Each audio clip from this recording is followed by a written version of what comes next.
welcome back to the Doomsday Clock, where today we're going to be discussing the 2018 film Avengers Infinity War. My name is Jack, and I'm joined, as always, by my co-host, Eric. Hello, I'm Eric. I saw this opening night in our hometown movie theater, which you... Guess where I saw did this? Not, correct? Guess where I saw Did it? you see this? Was this back in the basement? This was a basement movie. This is a basement movie. Okay.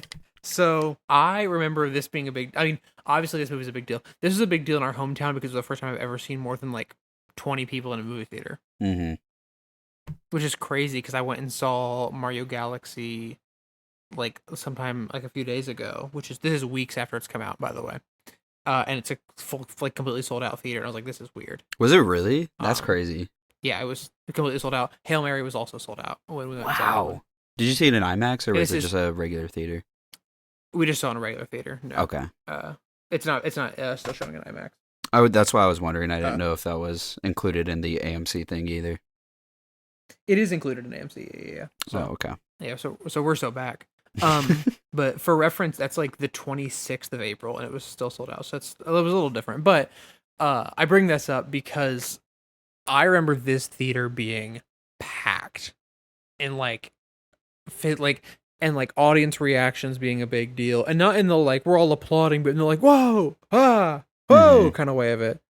And that's really cool. That's an experience that I love, and I'm very excited to have that experience with more movies. I really like going to see movies and there's like tons of people there and like you can hear like the crowd react to things. I think that's really fun. It's kind of like a thing of like live theater that you don't often get in movies, I don't think. Yeah, I regret not seeing this one in theater, especially because one day after the movie came out, I'm like, oh, so that happened to Spider-Man. You know what I'm saying? Yeah. So it's crazy that you didn't see these in theaters. Do you remember when Basement Day was? It was just like first week of summer or something like that. I don't remember exactly. I think, because if we watched it, it couldn't have been the first week of summer because it came out in May. And when did this come out? Whenever it came out on like DVD, that's when we did it. I think probably. it was like the day it came out on DVD, which was in August of 2018. Okay. So yeah, so this is probably mid-August. You finally got caught up, and then you, which we'll talk about this in the next two. You did not see Ant-Man and the Wasp or Captain Marvel in theaters, did you?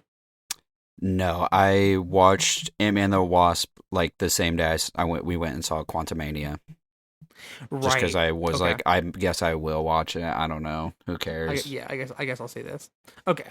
Well, before we really get into what we think about this movie, which for reference, you've seen it probably a few times since Basement. Oh, Infinity War? I used to really rock with Infinity War. This used to be one of my favorites. Yeah. And then I've seen this quite a few times as well. Yeah. And then we've all seen endless video essays about this and all that kind of stuff. Mm-hmm. But before we can really talk about how we feel about it now, we got to play a game. So I won last week, so you get to pick if we are doing box office or budget. See, I feel like both I could have a solid guess. You know? It's kind of hard to pick one. So I remember what Endgame made. I don't think I remember what Infinity War made. Okay, we can just do that then. Let's just do box office. It's the first number that I don't remember. Let's find out. I'm just gonna throw that number out there. Yeah, I'm ready. Okay. You're ready and I'm ready. I don't remember if it crossed 2 billion or not. That's the number that I'm not sure. Oh, I thought you were done. That's why I said that. I thought you were locked in. That's why I said that. Well, I was. Have you rethink. I was already on the fence, so I just changed. You'll see. I'm ready. You ready? Okay. Yep. 3, 2, 1, go. Okay. So you said 1.5 billion. I said 1.95 billion. Mm-hmm. Because I know it. Obviously, it made over $1 billion. Like that's not even the question. This one didn't make $1 billion in the weekend, right? I think Endgame made. Okay, this did cross 2 billion. Endgame made $1 billion in a weekend. Mm-hmm. I think was like because it was like a big deal, obviously. Oh my gosh, this movie was so expensive. How much? Might as well tell me. $350 million. How much did it make? So in the original release, this movie made $2.04 billion. I didn't think it broke 2. So. Internationally, it made 1.4 billion, like 1.36 billion, I guess. Oh, okay. That's crazy. Yeah, I didn't think it crossed the 2 billion mark. So I went like middle one, you know. Yeah, I couldn't remember if this one made 2 billion. I can't remember because obviously we both know that Endgame did. Yeah. Um, I would say Endgame I guess we'll probably have to do budget. we gotta figure out what we're gonna do for Endgame because I think I know the budget. Uh, But we'll figure out an alternative then, I guess. yeah, we'll see. Regardless, that means I'm gonna go and talk about what I think of this movie first. No spoilers. I Okay. I think that for the last like few months of this project, we've been teasing that we're gonna have some hot takes about Infinity War and Endgame. I don't think that's ridiculous to say. Mm-hmm. But as I'm watching this movie, I find myself having less hot takes about this movie. I think there's a lot of good in here. I think there's some pretty bad in here. I think it's bland is not the right word. 'Cause I don't think it's bland. I think that it jumps styles very well, and merges styles very well. But I think at a certain point, you're like, this is kind of keys jingling at some points, and then it's actually like cool character work at other points. I think it just like goes back and forth a lot between like really good and kind of rough. I think surprisingly, the pacing is pretty good in this movie. I found myself going at one point like, oh, there's an hour left at a certain scene and realizing that like how much was left in this movie and going, wow, this movie kind of like flies by. Um there's some character stuff that I really like in this movie. There's some character stuff that I hate and detest in this movie. I like the score a good amount. I don't think it's Silvestri's strongest score. I think his strongest score is in fact Endgame, but I think it's a very good score. There's a couple of really high notes for it here. I think that I don't have as many hot takes about this movie as I thought I did. Like a month ago, just in rewatching it. But I think I do have some, and I think we'll get to this when we do Endgame. Endgame has me thinking in a different way about this movie, and we'll get to that when we do Endgame, though. Yeah. Overall, though, I really enjoyed it. I haven't rewatched Endgame, so I am kind of rewatching these movies like it's my first time. But no, like I said, I used to really love Infinity War. This used to be like one of my favorite superhero movies. It's not that anymore. This is probably one of the more mixed movies for me nowadays, because there's some really, really good stuff in here, but in my opinion, I don't think this is spoiler either. I think it feels like someone's taking like action figures and they're like, okay, so this character is going to do this, and it kind of doesn't really make sense all that much for that character to do that, but they're going to do it for for your little playtime story to continue, It does kind of have that Civil War problem at a couple points for sure. So yeah, I'm mixed on this movie. I love the ending. Not spoiler. I mean, you probably know how this movie ends. I love the ending, but I think to make a movie this big, some characters unfortunately had to get lobotomized. Yeah. So that's my take. I overall like the movie, but Kalshi, does Mantis have more or less than 5 lines of dialogue in this movie? So yeah, that's the thing. Characters are lobotomized, sidelined, whatever. People make questionable choices a lot in this movie, but we'll get there. I think the highs of this movie are very high. Yes. The highs of this movie hit like crack. The highs of the movie hit like crack. The lows of this movie are pretty rough. Yeah. Yeah. I think it's a fun watch. I really don't hold any hatred in my heart for this movie wholeheartedly, Yeah. But I think it's a fun movie, but I have some serious critiques with this movie, so we can get into it. So this was the first big crossover one, which is like Avengers has like the crossover, and then Age of Ultron has a pretty good crossover. This is like the crossover movie. It's crazy how many. Yeah, because it's like all the different like aspects of like space and everything. Like it's the Yeah. crossover movie for Marvel. The only thing that's not mentioned, I think, is like the Defenders and then like Agents of Shield. Like those are like the only two things that don't like really get mentioned. Mm-hmm. So speaking of the highest highs, though, going back a little bit, you want to talk about this opening? Yeah, I really like that we start right after Ragnarok. I think that's really It's cool. very sick. So do you know who's talking at the beginning of this? It's Ebony It's Maw, the transmission. right? Oh wait, no. You're talking about the I mean transmission. over the Marvel logo. Do you know who this is? No, I don't. Who is it? That is Kenneth Branagh, the director of Thor 1. My goat. Oh, really? Yes. Who apparently talked about, he recently did an interview where he talked about an idea that he had for Thor 5 that I'm intrigued by, but we don't need to talk about that on mic. What a tonal shift from Ragnarok, and what a tone setter for this movie. Mm-hmm. What do you think about off-screening Thanos and Thor fight? Like, what do you think about like this movie starting here, like kind of like in media res? I'm mixed on this one. I'm gonna say that for a lot of this movie because Yes.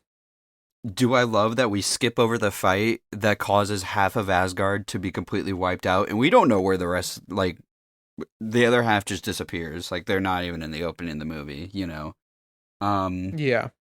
Would have loved to seen the fight that, you know, Asgardians put up. Mm-hmm. But, and I don't know, Thor got buffed at the end of Ragnarok, low key. So like, yeah, I don't know. It's not one of my favorite things but I do love that this is like the tone that's setting here. So I like that. So we're gonna talk about Thor in a little bit. Mm-hmm. I'm also mixed on off screen because I feel the same way about them off screening Xandar. Mm-hmm. Yeah, Whereas, that's like, a crazy Xandar's one too. Important. Yeah. So here's the thing. I don't know if you know this. The scenes exist. They filmed scenes for Xandar. Oh, I didn't know that. But it was yeah. So it was in the original script. They filmed scenes for Xandar, I'm pretty sure, and all this kind of stuff. This movie is 2 hours and 29 minutes long. This is a long movie. Mm-hmm. Like Endgame is longer, but this is a long movie. I think that I think cutting Xandar is the right move because I think it kills the pacing. Yeah. I think if there's a scene before this one, I think it kills the pacing. I think you could do some Thor Thanos fight, but I see why. Like, if I'm cutting things, that is probably like one of the first things to go. Like, I get it. Yeah. It is also money to off screen the Power Stone, and he just starts with it because it's like, oh, Xandar didn't even stand a chance. Yeah, it is. See, that's the thing is like it adds to some things, but it takes away in others, and you gotta like find the balance there, you know. Yeah, for sure. It's such a shame that Thor and Loki resolved, or else Thanos never would have gotten the Space Stone. Yeah. And I love Thanos' reaction to Loki being like, "Go ahead and kill him." He's like, "Oh, damn, it's like that." Yeah, he's like, "I did not see that one coming." Because it's like it's in a way, this is a different Loki than who he dealt with in 2012. That's cool. Yeah, I do like that. And then Thanos got hands. So this opening does a really good thing of really setting up how much of a menace Thanos is. Mm-hmm. Like, let's no bones about it. This is Thanos' movie, right? Yeah. No bones about it. Having him off-screen Thor and own the Hulk in the first 5 minutes is such a good way to set him up as a threat. Yeah. And then he kills Loki in like 5 minutes. Like, and it's like all of this stuff of like, he kills like the big villain of the first Avengers movie that was like a huge threat, and he just casually kills him. Yeah, he beats Hulk so bad he puts him on fraud watch like for the rest of the MCU. He does. Yes. So 100%. It's a very good way to set him up. I can't lie. I enjoy it. I like it. Yeah, and then I said, Thor, let's use those lightning powers, big dog. You still got them. Yeah. So this movie hates Ragnarok, right? Yeah. It kind of just ignores everything that happened in that movie except for Asgardians being on like that ship. Yeah. We'll talk about it later. There's some stuff later about it that I want to talk about it. Rip Heimdall, Rip Heimdall. My goat. I like Ebony Maw silencing Thor for like better ambiance. Mm-hmm. And then Thanos just was like, I don't need the armor no more. I've I got know, two he just Infinity takes Stones. it off. Don't get me wrong, I like no armor Thanos. He looked tough in that fit.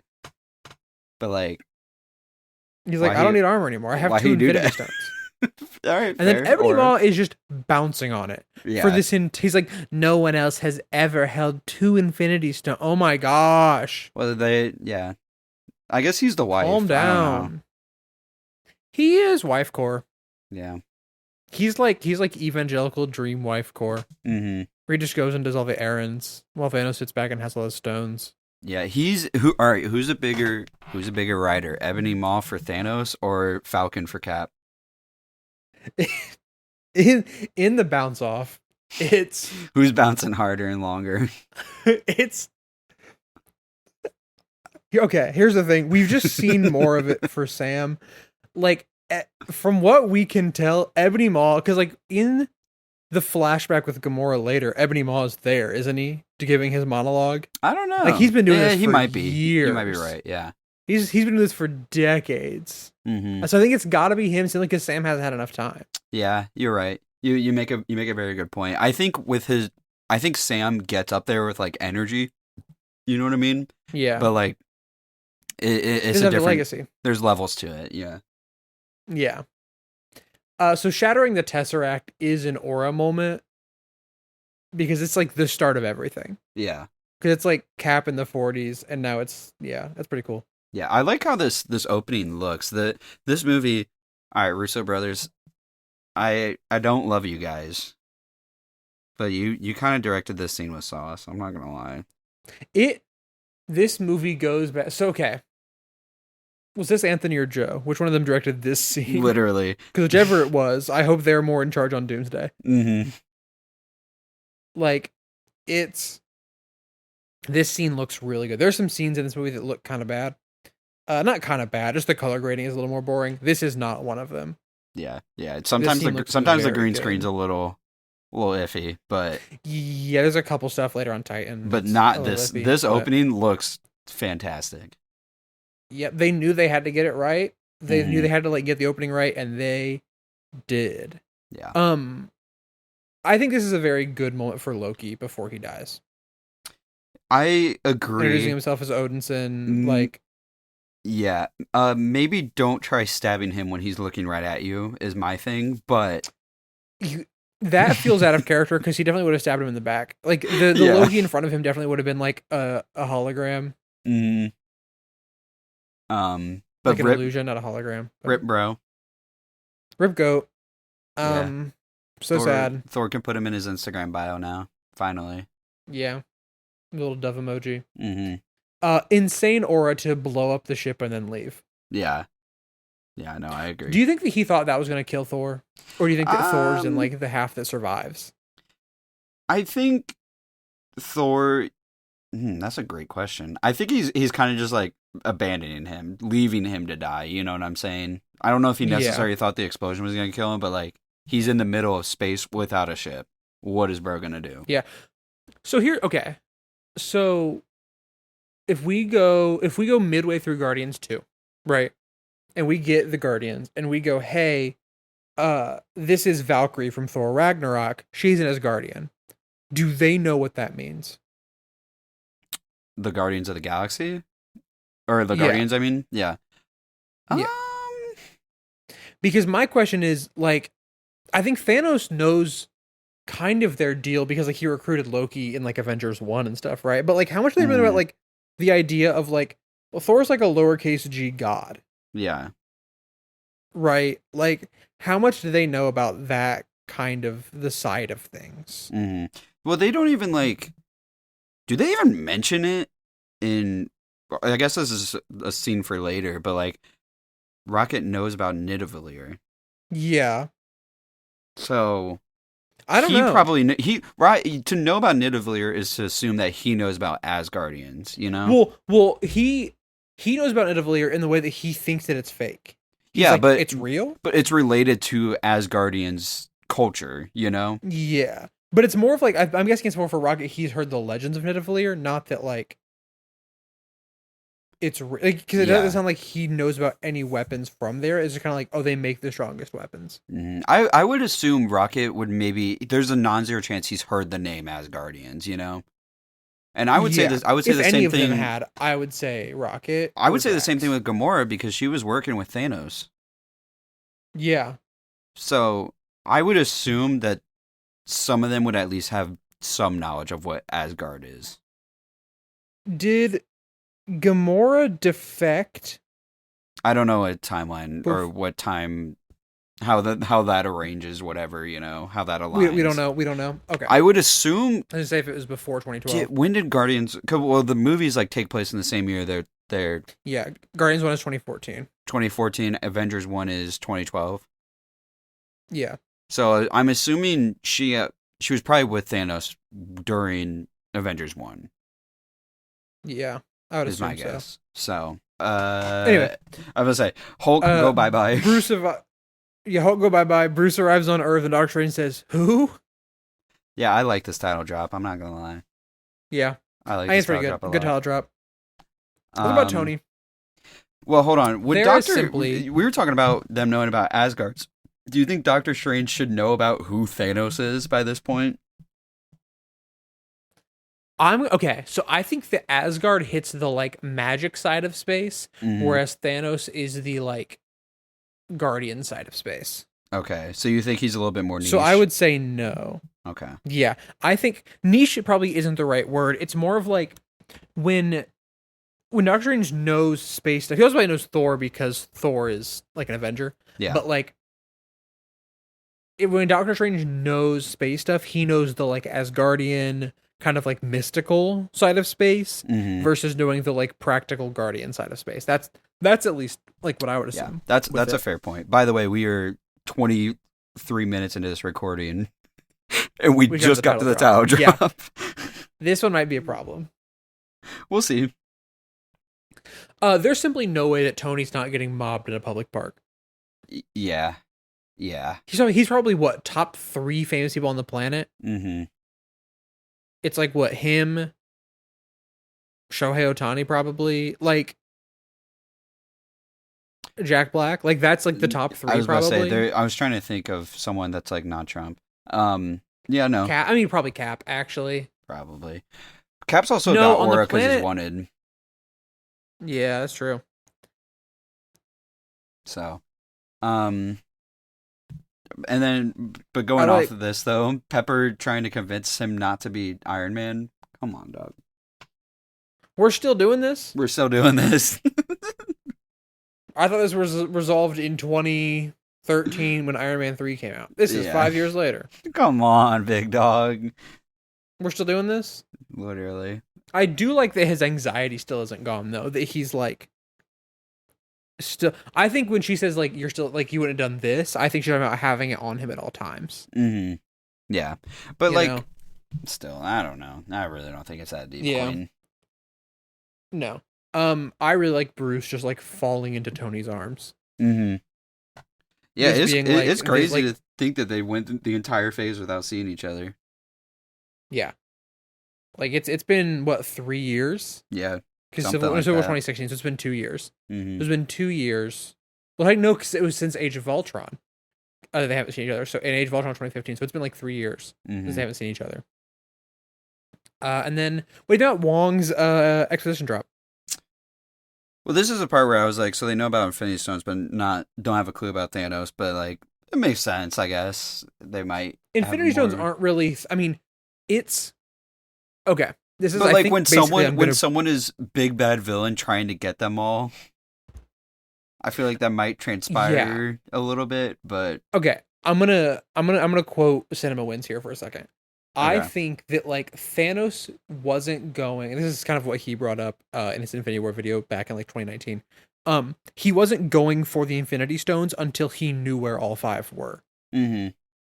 Where it's like he is not going to like he doesn't want anybody to know he's after the Infinity Stones until he knows where all 5 are and can get them. Because once he can start getting them, he gets them in 24 hours. Yeah. Right? Because once you start hunting Infinity Stones, everyone's going to try to stop you. Mm-hmm. So I think that like they know what Infinity Stones are because they have the Time Stone, whereas they don't know what Thanos. But like Thanos, I don't think has ever been like I'm going for the Infinity Stones outside of like Gamora knows Yeah. because she worked for him, but she's like I know where the Soul Stone is and he doesn't. And beyond that, there's 5 others. Like there's no way he can find all 5 of them. Like you know. Yeah, If that's a anybody, fair point. it's This Gamora's was fault for not telling people. Yeah, this was like a nitpick for me just because I was like, "Come on, big dog," but I get it, so it makes sense in the lore. I think this info dump is. I like these characters together, so I'm okay with this. Yeah. I think these characters work well together, so I'm okay with this little info dump. Yeah. I really like Bruce just being like, it does not matter who you're talking to or not. Like he's like Civil War, not important no more. He's like, that's not what's important right now. What's important right now is that Thanos is coming and we got to deal with that. Like it's not about, oh, I'm not talking to them. You know, we had a falling out. The Avengers over. Okay, call them back up. Yeah. Well, my thing is like, so we're first off, like I agree with Bruce. We're dead ass hesitating to call, like for real. Second, y'all aren't like not on speaking terms from the vibe after Civil War. Like, yeah, you very well like, could. They're not on speaking terms, but they still have like respect for each other. Obviously, yeah, that's what I mean. Like, y'all could get onto speaking terms if you just talked. Is my thing, you know. And then also, there's a 6-7 in the phone number. I just wanted to point that out. That's funny. I like that Tony carries the phone with him wherever he goes. That's cute. Yeah, exactly. Yowie. Or Yuri. Which one? That's Yowie. Yowie? Okay. Yowie's man. I like when the camera goes handheld when they start to realize something's up in New York. Yeah, it's cool.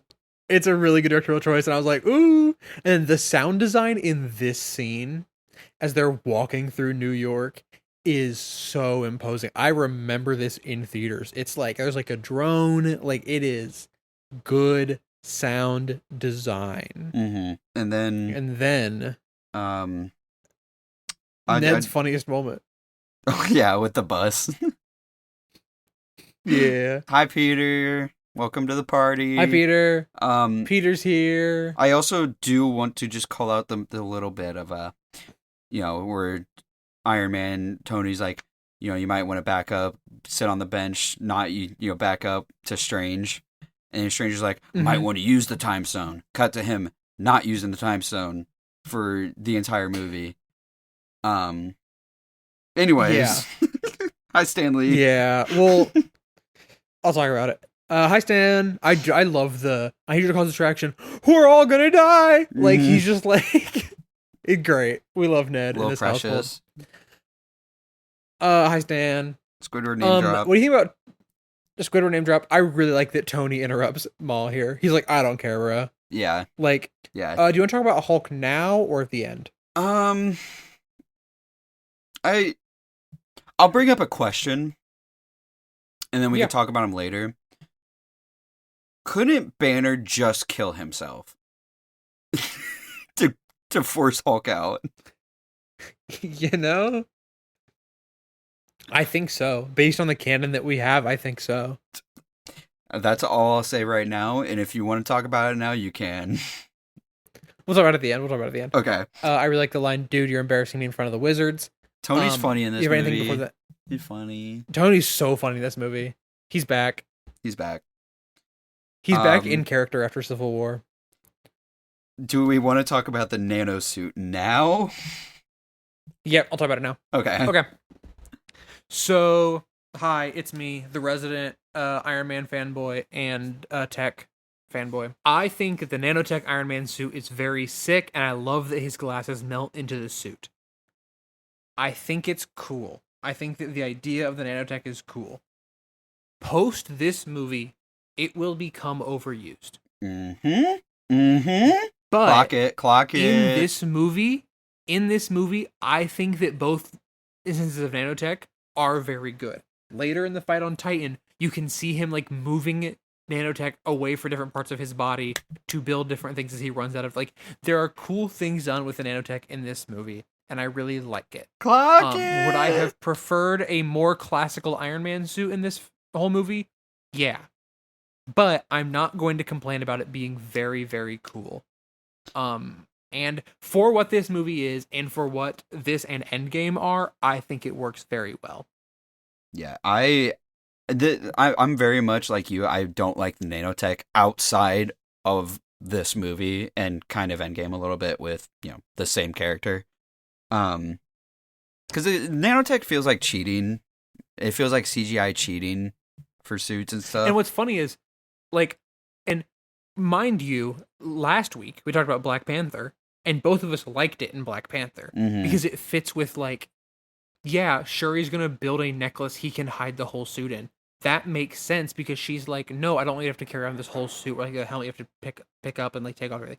And it fully works in character. And here with Iron Man, it fully works in character. That's why we both like it. See, that's the thing is, I'm willing to give the nanosuit like a pass specifically for Tony, because one, I think the suit looks cool, and on Titan, it's used for very cool effect. Yes. And this suit I've seen is cool. It's cool. It's so clean. But I'll talk about the suit a little bit more once we talk about the Titan fight, because I think that's important for the suit, anyways. This action scene's pretty good. Yeah, I don't have like many notes to say about it, because the thing is showing up. I don't have a ton of notes for like the action scenes. I feel like, because they're just good, They're pretty. I think the action's very solid in this movie. I agree. One thing that I do want to call out is I really like that Maw stops Strange from using the Time Stone here. Like he like starts to use it, and like his like hands get like bound up, and then I like that the cloak like grabs him and like pulls him out of like the rope. They're not ropes, but the binds and everything. I think that's fun. Like, I think there's some very fun stuff done in the action scenes. And then, okay, so we're back to the same complaint that I've had for a few movies now. So Peter knows the reference of being beamed up, but he still calls Empire Strikes Back that old movie. Like, come on. Hey, people. We're in Avengers territory, okay? The character writing's not going to be consistent for everybody, all right? That's true.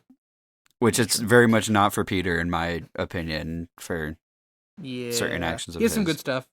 What do you think about the Iron Spider suit? Yeah, what do you think about that one? Okay, here's my actual take. And I'm going to get very real with this. I like the Iron Spider in this movie specifically for a couple of reasons.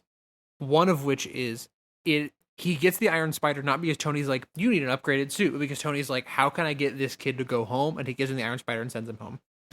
And two, I think for an Avengers movie, giving Peter a new suit. Look, Spider-Man has so many suits, guys. Like, let's just be so. There's so many Spider-Man suit designs. And I think if there's a movie to give him the Iron Spider in, it's this one. And I think that's fun. We'll talk about the elephant in the room of me saying this later. On a later movie. I really like the Iron Spider in this movie, though, because I think I don't want to say puts him at a better level to deal with the threats that come in, but it puts him at less of a disadvantage. Because sometimes in movies like this, you do have like the Spider-Man issue where it's like he's going to get knocked around and he's going to die. But if you put him in the Iron Spider, like he can take a little bit more of a beating from like huge power guys. I also like that it's used first by Tony trying to send Peter home. What do you think about it? I think story-wise, it makes a lot of sense. Like you said, where you're gonna just need some upgrades when you're fighting an Avengers threat. Yeah. I don't love how it looks. I think the colors are just a little too muted for me. That's fair. I look up Iron Spider in the comics. Let me see what it looks like. It kind of looks crazy in the comics, doesn't it? It's like yellow and Oh yeah, it's the black and not black. The yellow and red. Oh, that does look cool. Low key playing. I played the Spider-Man PS4 game a little bit more, like a week ago. And I had the suit on for a little bit. I was like, in the game, it might have warmed me up a little bit to it a little bit more. But yeah, I think the color's a little too muted, and it's a nano suit. So I have an issue with Peter in the MCU taking his mask off too much, but yeah, whatever, it's fine. I do think, like, once again, I'm fine with it being nanotech because of this movie. Mm-hmm. Going forward, if he were to hypothetically keep a nanotech suit, I would like it less. Mm-hmm.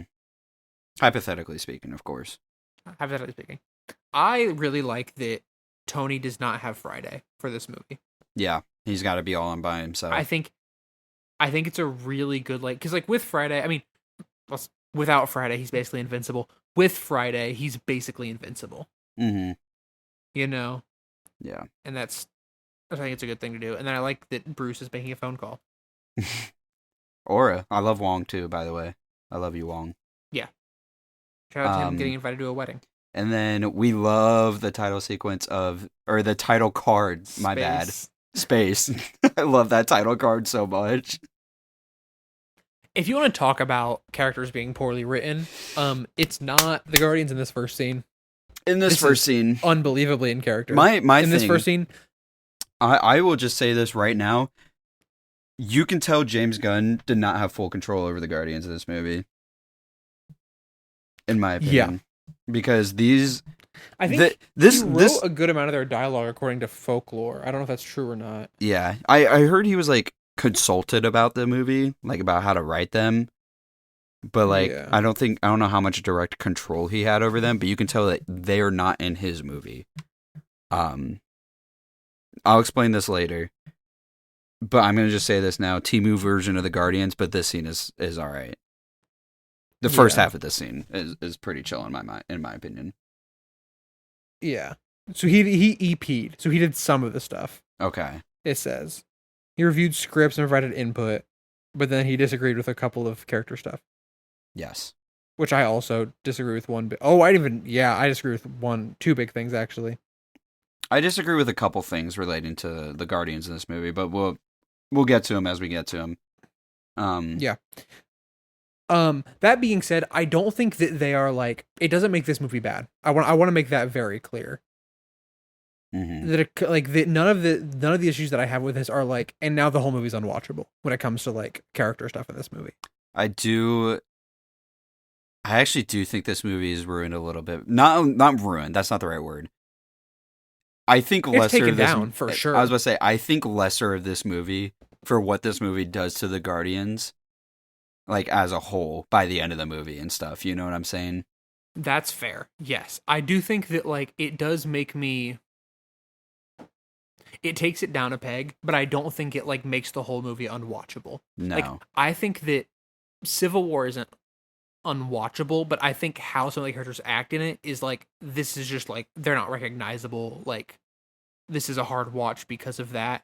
I think that there's only a couple of points in this movie that I would say are like that level. Yeah, the thing was with this movie is that there's so much different things going on that it's hard for one thing to be like, this is ruining the movie. It's not ruining the movie, but it is something I don't like about the movie. Yeah, for sure.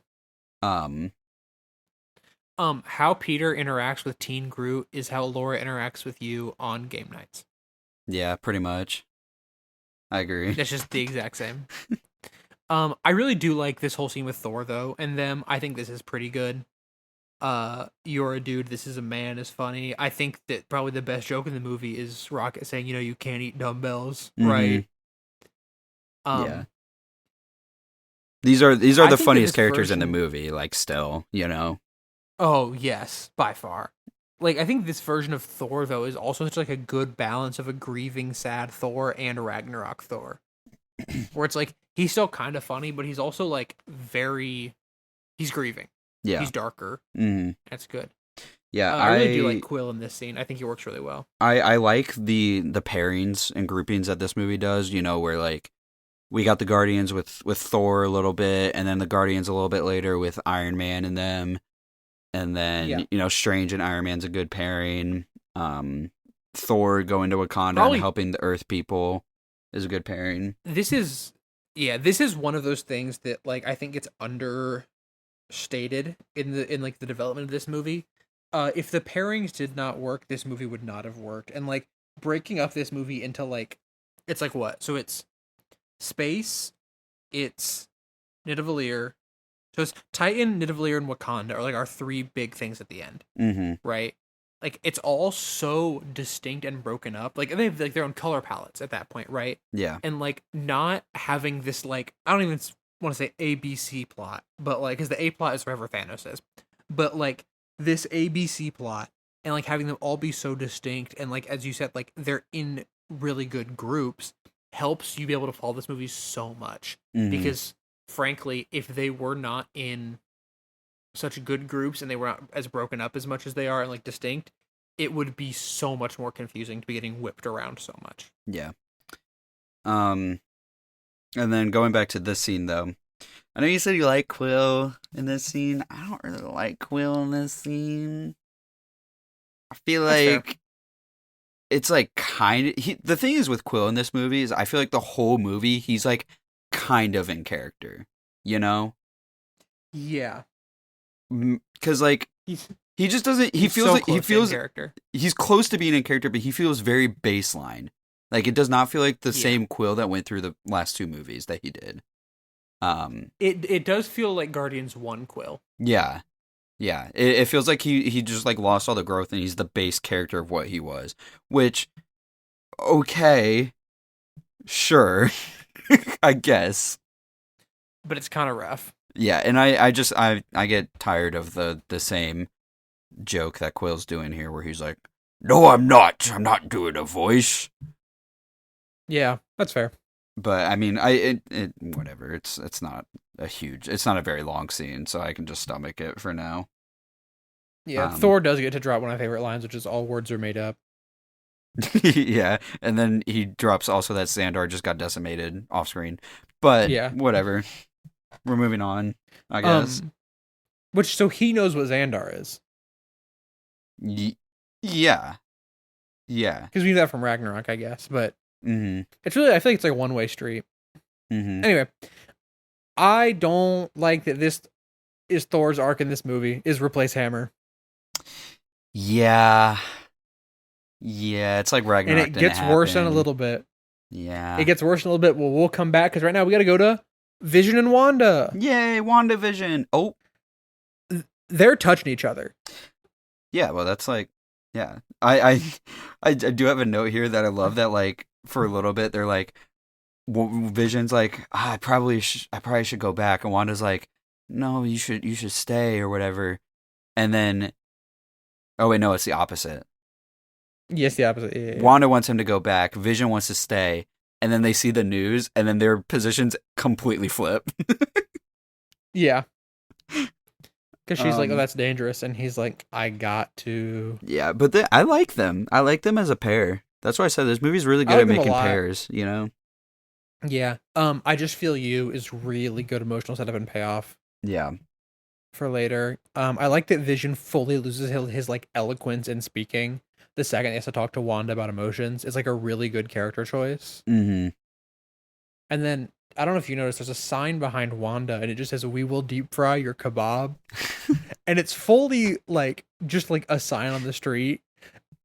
But it's like some of the only background text I think in this entire movie that's like readable, and it's like it's technically background, but it's close enough that it kind of looks like foreground. Like it's not that out of focus. It looks like it should be more important. It's not like Boca or anything. Than it is. It's really funny because like they're having a serious conversations.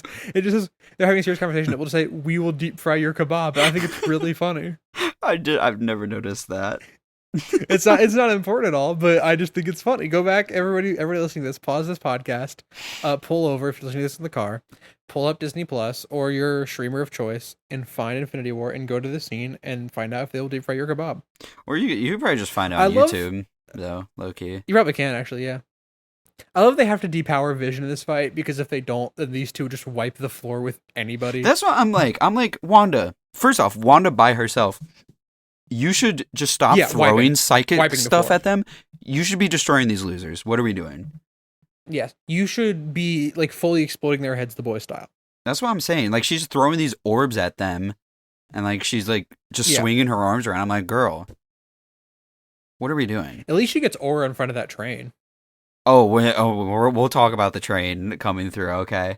But I do want to say this movie kind of implies that like both sides, like Cap side and Iron Man side, both kind of let Vision and Wanda see each other. Did you catch that? Yeah. Because, like, they make Vision, tell Vision he has to check in, or they tell Wanda she had to check in. And then Tony's like, oh yeah, he took out his chip for a little bit. He's offline for a little bit. Or his, like, tracker or whatever. So it's, like, kind of implied they're, like, divorced parents letting their kids, like, see each other or something. I don't know. They have shared custody of Vision and Wanda. I don't, it's weird. It's because everything about Civil War is weird going forward. And then the goat shows up, though, with unbelievable swag and aura. Yeah. That's unbelievable aura, yeah. Mm-hmm. And then the Avengers theme comes in with Cap and the squad. Mm-hmm. Yeah. Mm-hmm. That's good. Yup. And then they hold them at gunpoint, and at this point I screamed, just kill them. You guys don't care about that. Yeah. You guys catch bodies all the time. Yep. None of you have a no-kill rule. Yeah, which I will say, I do like that, like, nobody in this movie has, like, a no-kill rule. Peter doesn't really care about that right now.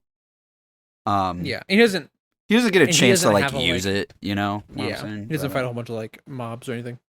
So I love that, like, everybody's like, nah, we're going for the kill, dog. Yep. We cut away to Gamora as a child. Mm-hmm. This is where I was like, this movie is 50% memes. This is like watching the prequel. It is. I was thinking that too. I'm not, like, the exact same. Oh, like, God. There's so many memes in this movie. It's a good scene, though. I like it. It's 2018 Reddit, dude. It's so bad. It's crazy how culturally significant this movie was. Mm-hmm. Like, it was, like, every other scene has a meme from it. Yeah. Oh, there's a honk outside. I don't know if you could hear that or not. Nope. They're doing water and powers on my street doing work right now. Oh, wow. So that's fun. But then shout out to Ariana Greenblatt, who plays Ahsoka in like 5 years after this.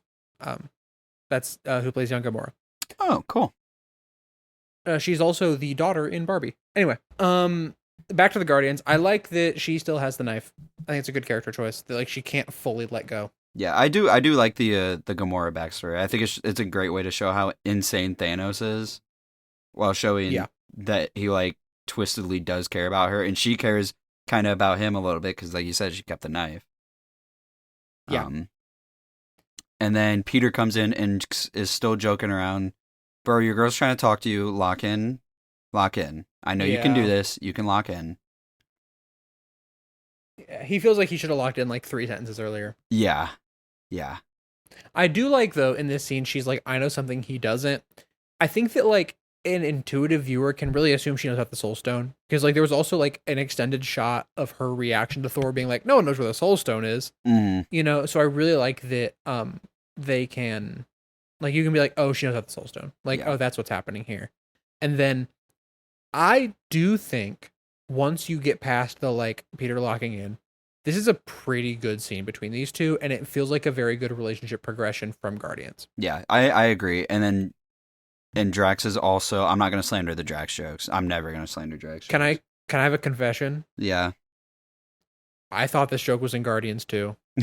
And then when we watched Guardians 2, I was like, I thought that the Drax invisible joke was in that movie. I didn't say it like the I was joke. like, that's embarrassing. It's a really good joke. I like the joke. I fully thought it was in Guardians 2 until I rewatched it and I went, oh, neat. Then we go to nowhere. Yeah, we go to nowhere. Hi, Benicio. I like that Drax, like, is trying to, like, run at him like he does with Ronan. That feels... Yeah. Drax never gets to actually avenge his wife and daughter, by the way. Not to kill the vibe.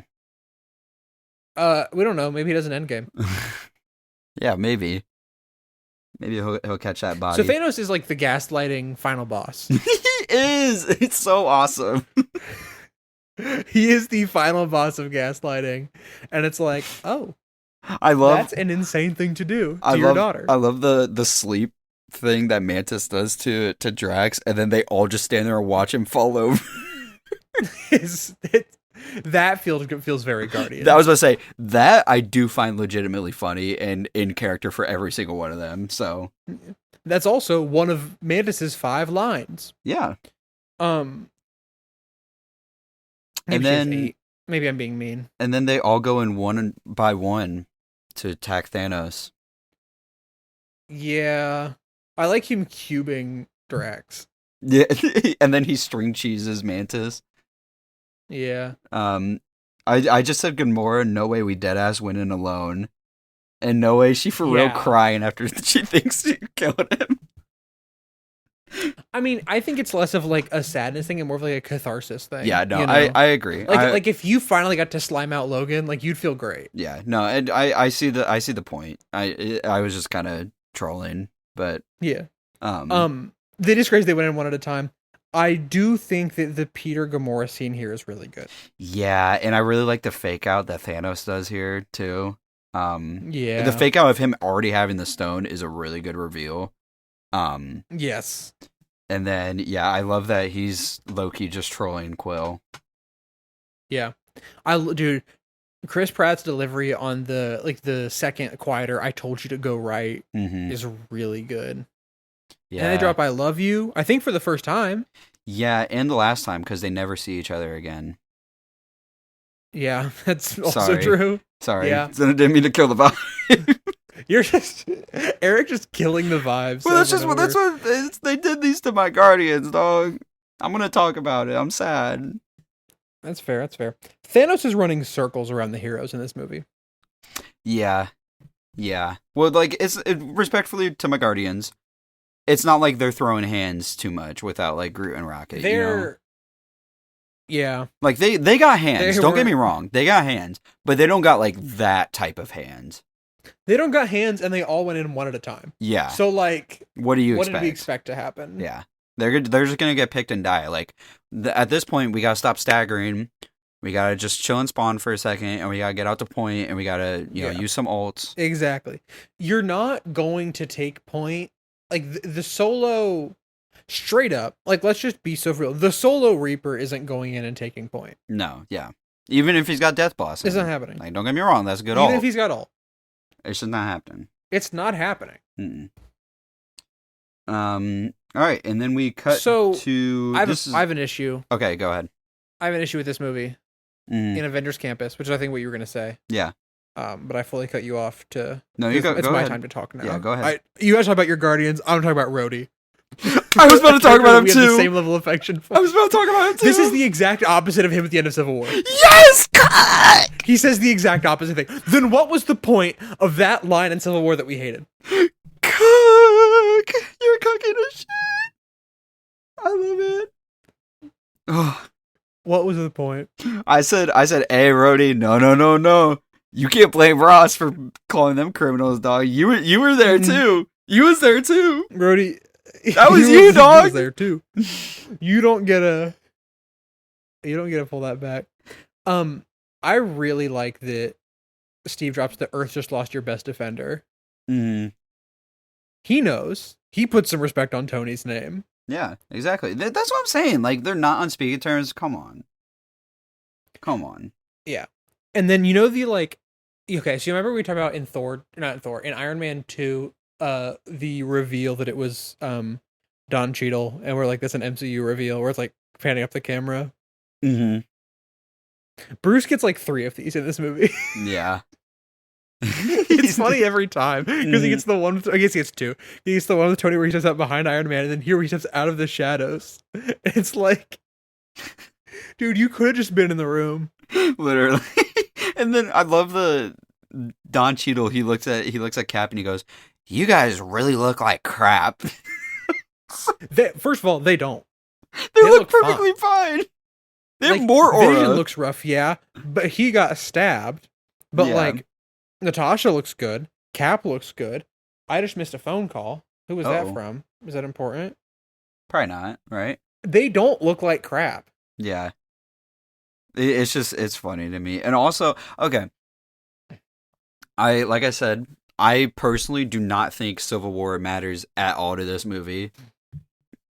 I'll give the movie 1% of credit if Vision was at the compound, like everybody was at the compound, they could have maybe defended him a little bit better.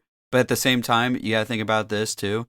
If they were all at the compound, like all the guys were gonna show up, you know? Because they're not far from New York City. Yeah, I mean they're in upstate. Yeah, NYC would have just turned into what Wakanda was later. And I think the other thing with that though is they would have still like Thanos would have split them up, right? Mm-hmm. So I think they could have dealt with the two if like all of them were there. I think they could. I mean, because they should have killed the two already. Yeah, but my thing is too is like, say the same pair went to, New York City to get Doctor Strange. If Tony was at Avengers compound and so was Hulk, or even if Hulk was still there, without Tony, that New York City fight is going completely different. You know what I'm saying? Yeah, that's true. So like they pick up Doctor Strange and then they go to Avengers compound. Sure, we're gonna have a little bit more of a fight there, but like I said, it's just gonna look like Wakanda at the end of the movie. You're cooked. It's GG's. Yeah. So shout out Civil War for happening. Shout out Civil War for happening. You didn't do much. But also shout out this movie for just ignoring Natasha and Bruce's romance. So yes, there's like a 1 second like glance at each other and that's it. So that's awesome. 5 stars. Yeah. I think that Vision, once again, doing the math of, like, less deaths overall is so in character. Like, this is him in Civil War, but a more nuanced take, where he's like, brother, explode my head if it means that he doesn't wipe out half of all life. Yeah. Yeah. Also, I was reading through Letterboxd reviews, and there was a 2-star review that was like, no one in this movie is a hero because they're not trading lives. And I'm like, That's like kind of a superhero movie. Yeah. That's also, they like say that they don't do that specifically. Yeah. Okay, Cap, so now we don't trade lives. Because we've been trading lives up to this point. So now we're drawing the line on not trading lives. All right, chill on my goat. The Black Panther score comes in. Yeah. I know that's right. Also, is there like a real life reason Hawkeye's not in this movie? Or he's just not here? Because, like, what's he going to do? I think because of what they wanted to do with him in Endgame. Okay. Because I believe both were... I believe Infinity War and Endgame were written at the same time, so they knew... And I'm guessing... I mean, by the time the Infinity War is done being scripted, I'm guessing they also knew, like, Ant-Man and the Wasp, what was going to be with that.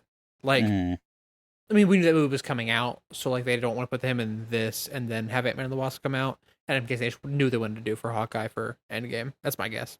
Yeah, I was just, like... I mean... It's like a backhanded not complaint thing where like I'm sad he's not in the movie because I like him, but like yeah, it doesn't hurt the movie that he's not here. You know what I mean? You never watched the Hawkeye show, did you? No. So that's exciting. You like Hawkeye? That's exciting then. I do like Hawkeye. Wakanda, dude. The Black Panther score coming in. Yup. There's something incredibly poetic about T'Challa giving Bucky a new arm made of vibranium. Mm-hmm. I don't need to elaborate on that. I just wanted to say that. Maybe I'll make a video essay about it at some point of these two's arc with each other. But I wish Bucky. I think it's incredibly poetic, and I really like it. I wish we saw more Bucky in this movie. For real. At least he's gonna be in the next movie. Oh. Oh wait. Oh. What a character arc for Doctor Strange. What do you mean? He would not be going through these needles 18 months ago. He would have already given up the stone. Yeah, that's true. I do like that Tony's like taking this as a like chance to kind of train Peter. Yeah. You know? Yeah, it's nice. Yeah, and then I think when he said you can't make a friendly neighborhood you can't be a friendly neighborhood Spider-Man if there is no neighborhood, I think that does make sense. Yeah, I'm with you. I agree. That makes sense. That makes perfect sense, actually. Yeah. Okay, another old movie. Mm-hmm. What is with the Russos and this one joke they have with Spider-Man? They love it, dude. This is their go-to. Yeah. I do really like the Tony quip where Ma says, your powers are inconsequential to mine. And he said, yeah, but the kid's seen more movies. That's really funny. Yeah, and it's pretty lucky that those needles didn't kill Strange. Or like, and none of them. Yeah. They all went around him. Anyways. Yeah. I'm the nitpick I goat, do like how okay? kind of inconsequential. Yeah, you're a nitpick mode. That's fine. Yeah. I do love how inconsequential Ebony Maw's death is, though. It just kind of happens. I know. Rip him, though. He was funny. Not He's just funny. dead He was now. scary. He was cool. I liked him. Goodbye, Squidward. Bye, Squidward.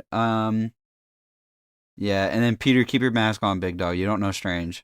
Yeah. Well, it won't matter. Like I said, I'm the nitpick goat. All right, I'm here. I'm locked in. Yeah.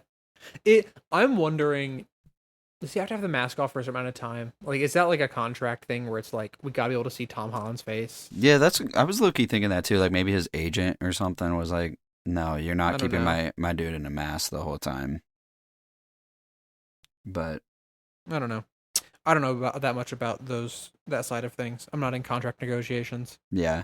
I'm in video editing, and I still need a job. So if you are hiring for video editing, please hit me up. Hire. I'm also in writing, but I'm more consistent video editing. I do like this Tony and Doctor Strange conversation. Yeah, Tony actually makes sense here. I'm not gonna lie. Yeah. Yep, I'm with Tony on this one. So, the only drawback is that they don't get like, United. yeah, the only drawback there is they don't get any backup. But like, you guys are already pretty far. You might as well just like, yeah, and Peter's an Avenger. Ignited. Yeah. I guess he's just an Avenger now. I mean, this was fine. Yeah, I like that he's happy and he kind of like feels the weight of it. Yeah. I think it's a good little performance from Tom. Maybe that's why he had the mask off, is for that little performance. That's good. Mm-hmm. All right. So the Thanos and Gamora cutaway. Mm-hmm. Let's finally talk about it. Mm-hmm. The CGI on Thanos is impeccable. Mm-hmm. I was thinking that too. It is. I would go as far to say it's perfect. I don't think that there is a single issue with how Thanos looks in this entire movie. I'd be unbelievably nitpicking really hard. I'd have to like nitpick really hard to really complain about it. I think he looks frame by frame, trying to find like a couple of weird shadows. I think he looks really good in this movie too. I think he's damn near flawless because you could tell they're like we need to nail this. How he looks. Have you seen the Thanos screen test? No, I didn't. Let me see if I can find this. Thanos. But while I find this, and of course, obviously, Josh Brolin. Mm-hmm. Incredible performance, obviously. Yeah.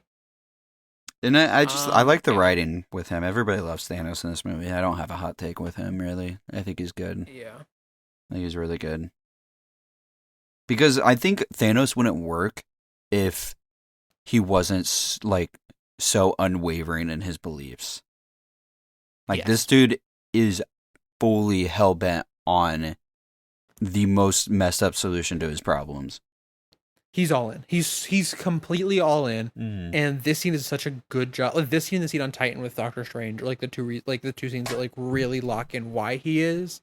But like, yeah. Yeah. So I you are correct. This scene does some carrying for his character and showcasing who he is, especially like when he leads Gamora over to Nebula. Dude, let's talk about how this scene doesn't work midway through Guardians 1. Like the arc that these two have been on. Mm-hmm. Yeah, no, I think Gamora is actually like super in character for like the whole movie. She's like weirdly super in character compared to the rest of the Guardians. Yeah. I don't blame her at all for folding.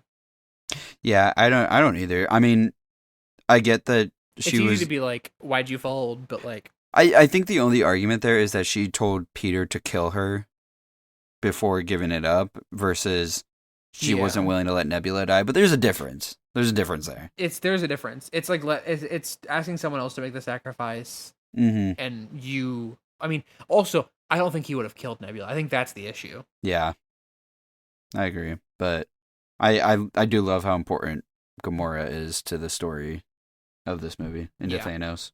It really is like, it feels like a payoff for her being the daughter of Thanos. Like all these movies. Like it feels like a payoff beyond Guardians 1. Yeah, I agree. It's really cool. Let's talk about Thor, Groot, and Rocket and Nidavellir. I think that you speak Groot, they taught it on Asgard, is a good joke. It was elective. I think it's funny. It was an elective. I think it's a good joke. I also like, he's never fought me twice. I think that's also a good joke. This is, I think, a very good balance. I've mentioned earlier, I think it's a really good balance of Ragnarok Thor and like classic Thor, and like mourning, grieving Thor. We also learned that Thor is 1,500 years old. Yeah, that was a good drop. Yeah, so that kind of answers some questions I think we had from like Thor's 1 and 2. But yeah, you have something to say? I'm conflicted if I really want to talk about Rocket too much, because part of the time I feel like this is post Guardians 2 Rocket, and then sometimes I feel like it's just post Guardians 1 a little bit. But all of the Guardians are kind of like lowest common denominator. That's what I'm saying. I don't think I'm going to talk about it anymore until like the obvious thing later. So yeah. Here's where I'm going to get mad. Actually, I'm going to do something nice and then get mad. So we're going to kind of like front it. I think that Thor's and like Chris Hemsworth's performance in this, where he says like, "What more could I lose?" I think is really good. And I think that's a very good piece of writing. So this movie hates Ragnarok. Yes. Why do we give him an eye and give him a new hammer immediately? I also agree. This kills the vibe of Ragnarok. It kills the vibe. I think it kills the whole energy of Thor in this movie. Like not in this movie, but like going forward. It's like, why?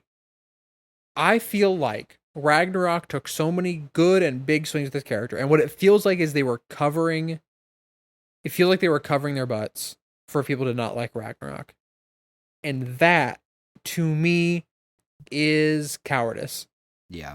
I think that speaks to not having a belief in your directors and your writers. And that's bad to me. I would believe the Thor needs the axe arc a little bit.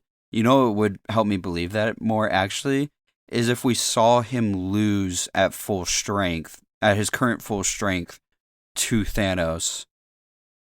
You know, like in the beginning of the movie or something, like around there. I'm just spitballing a little bit. Yeah. Because, like, I get the idea that he's just, like, not strong enough to defeat Thanos, but we didn't see that. We haven't seen you try. You know? Yeah. But regardless, I do like the writing in this scene a little bit where, you know, he's explaining how much he's lost, because it puts it into perspective, like, damn. Yeah. Dude, there is, like, a bit of comedy where he's like, yes, you know, this isn't the first time my brother died, but I think he's gone for real this time. And he goes, your siblings? He's like, yeah, I killed my sister. Your dad? I watched him die. Your mom? Killed by a dark elf. And he's like, oof. Best friend? Watched him get stabbed in front of me. Like, Thor's a very tragic character. I think that's why I like him so much in this movie. Because it's like I think that Thor is in character. Basically, this entire movie. Yeah. I don't like that he gets a new eye. I think that is not good. But I don't think it's out of character for him. Yeah. I agree. Where were we at? Oh, Eitri. Nidavellir. Yes. Stone hands. That sucks, bro. Sorry. It does suck. Yeah. So why didn't Thanos kill only half of them? That's what I've always wondered. That's like your thing, dude. I don't know. And like, I think that I would excuse, like, okay, here's the thing. Eitri's like, he spared me because I made him the gauntlet.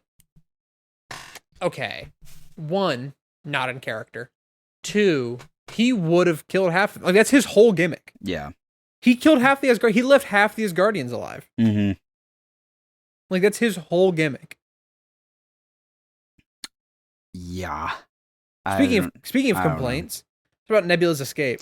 Yeah. 2 questions. Yep. 1, why'd they put her back together? And 2, why did she do this before? I'll throw in another question. Why did she know to go to Titan? Because Thanos isn't even there yet. It's a good question, actually. Thanos is not there. He's heading to Vormir. Okay, so Ebony Maw's ship was going to Titan, right? Because they were just like following the autopilot. So maybe the entire, like, the whole plan all along was like get all the stones and then like snap on Titan. Maybe it was like kind of a poetic thing. That was like his plan until they didn't get the stone from Earth. I mean, sure, but like he would tell her that? No, I mean like this has been like always the plan. It's like, Oh, and in the end we will end it on Titan, and we will do that. Like it's always been like the big story plan. I guess I just always think it's so weird that she like It is weird. this is the part where I was talking about earlier, where it feels like the action figures just kind of doing things, you know? Yeah. Like characters are just gonna start appearing in places and deciding to go to places that like, Yeah. huh? Whatever. You ain't wrong. You Yeah. ain't wrong. Speaking of Um, Titan, though, Speaking of Titan, we're on yeah, Titan. we're on Titan now. I like when the heroes do a little bit of fighting in the team up movies. It's Yeah. fun. Yeah. Why is Gamora? Drax Great funny. joke. Drax funny. Always will be. Jack's funny. Dude, him looking down the barrel of Tony's like insane blast, going, "I can take it," and then is it Peter or is it Doctor Strange who goes, "He can't take it"? It's No, strange. Mantis, She's like, isn't it? well, she's like, no, he can't take it, and then Strange goes, no, you're right, he can't. Yeah. And then what master do you serve? What master do I serve? What am I supposed to Am say? I supposed to Jesus? say Jesus? So good. I love the writing here. Are you from Earth? I'm from Missouri. Mm-hmm. I think that's some pretty good quips. I also like that he's like, Thor? Like this part I think to me feels very like, okay, wait. Let's just all make a list of who we all know. Yeah, literally. See, like this, it feels like when like you're talking to like somebody that like you don't know very well, and they mention someone else that you now both like you both know, but you don't know that you both know them, Mm-hmm. and you're like, oh, we both know T. Crispy. Yeah. Oh, okay. Yeah, literally. Yeah, it's great. So is Titan a separate faraway planet, or is this the moon of Saturn? This is a separate faraway planet. Okay, because I'm sorry, space nerd happened, and I was like, well, that's a planet of Saturn. That's not. Nope.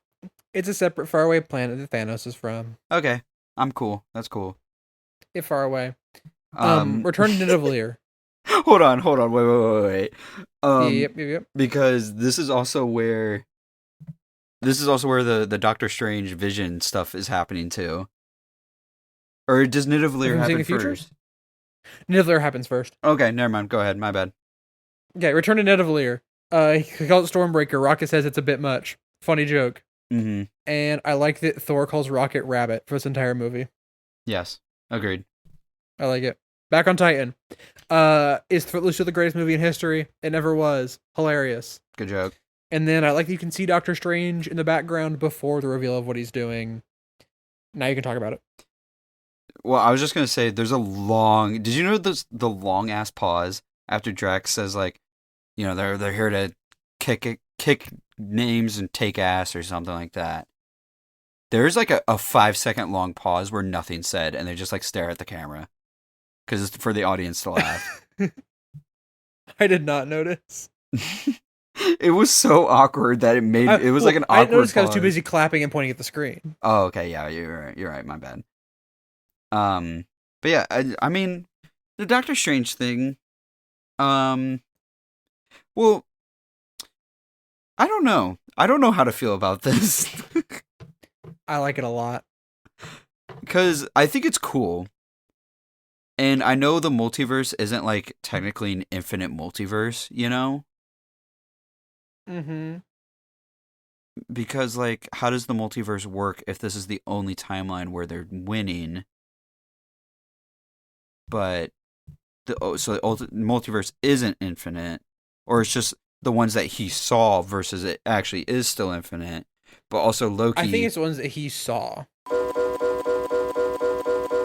Sorry, I'm reading too much into it. Yeah, I'm gonna have to censor everything that you just said. Here's what I think. I think this isn't multiverse at all. I think this is him going, here's every single, I guess what he says, it's every outcome of the coming conflict. Yeah. Right? It's him looking into 4 million possible futures and going, what has the chances of happening? It's basically him doing the Dormammu time loop. Mm-hmm. But about this. That's what I think it is. Okay, that's a fair interpretation. I can rock with that. On that topic, why doesn't he time loop Thanos? Because he's not gonna actually use the time stone. He's just gonna talk about using it. Okay, this is Infinity War. All right. This is Infinity War. The Russo brothers haven't seen Doctor Strange. Yeah, it's different. Okay. That's about Vormir. Cool planet. Hi, Red Skull. Hi, Red Skull. How did you? But not Hugo Weaving. How did he get the job? Was it on Indeed? I would like to know. Phoning a friend. It was on Glassdoor. Very lucky Thanos brought Gamora. Love that for him. Quebin. Yeah. So he calls Thanos by his presumably biological father. Yeah. Why does he call Gamora daughter of Thanos? I always thought, I didn't write this down, but I've always noticed that too. So I'm glad you said that. Weird. He also says that he got transported here a lifetime ago. It's been 7 years. Wait, no, Cap was in the 40s. Yeah. So it's like it's a lifetime ago. 77 years. Yeah. That's a lifetime. Actually, no, never mind. Cool. I forgot that that movie took place in the past. I really love the moment that like Gamora realizes that Thanos technically loves her. Okay, yeah, can we talk about this? Yeah. I really like the riddle of the Soul Stone. I think it's fun. Mm-hmm. Let's make something very clear. Let's take a stance on this podcast. Thanos does not love Gamora. Nope. He thinks he does. He does not. Yep. Which means that the riddle is based off of your own perception of love. Yep. Which I like less. Yep. With that being said, I think this is a really good moment. I think this is a very good moment for the story and for the plot and for the characters. And the score is really, really good here. Alan Silvestri, good job. I think he loves Gamora in his own twisted way, as much as he could. So, like, her counting as the Soul Stone, I buy. Because it's like, she's probably the thing he loves most. He thinks he does. Yeah. That's why I said he technically loves her, I think she's number 2 to his whole goal. Yeah, I agree. This is a very good and impactful moment, though. Yeah, screw you, James Gunn. Yeah. Good luck writing Guardians 3, which he did. He wrote that. He did. This is probably my favorite character death in the whole movie, though. I'm not gonna lie. Okay, so this is indeed... There are 2 character deaths in this movie. Yeah, but I mean, like, Loki or this one, true.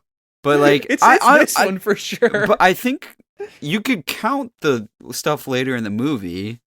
It's just not permanent. I mean, yeah, you can count the dustings. Yeah, that's fair. There's permanent ones versus dustings.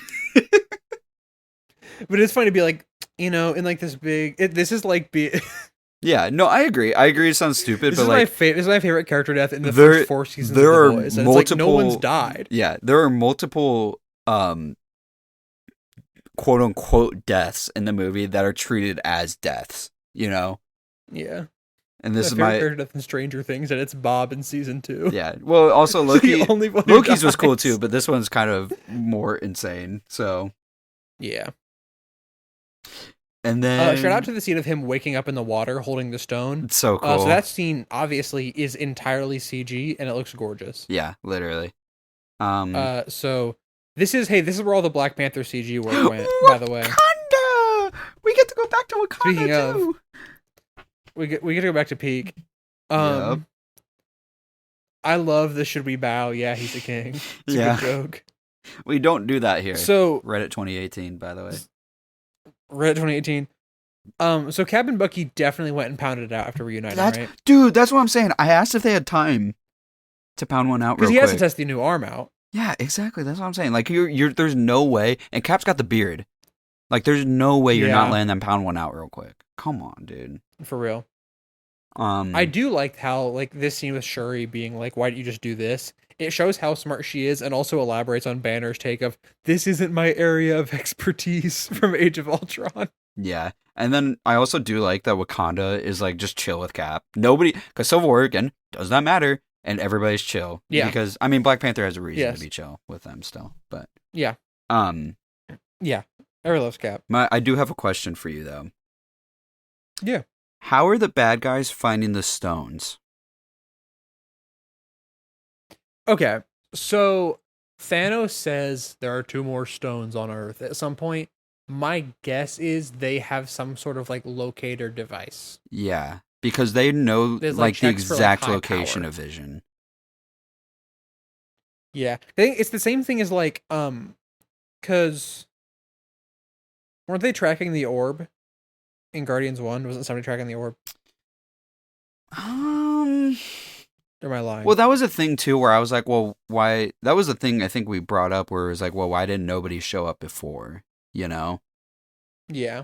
I'm thinking it's what I'm thinking is they have like some way to track the stones by being like sourcing for like a surge and like not gamma radiation, but like a certain type of energy like similar to that. That's my guess. Yeah, I just nitpick McGee over here. I wish they would have told me that or something. That's fair. It probably was in the cut Xandar scene. Yeah, true, probably. I like the I think it's Natasha says Vision get your ass back on the table. Yeah. Well, I like this He whole tries to get setup. up. This whole part is Yeah. like low key set up to keep like Wanda out of the fight because she's just busted. Yes. Yeah, this is a solid plan. I'm not even gonna lie. No, yeah, if there was a future where they could save Vision, this is like the best way to go about it. Yep. And then of course get this man a shield. Yep, goated.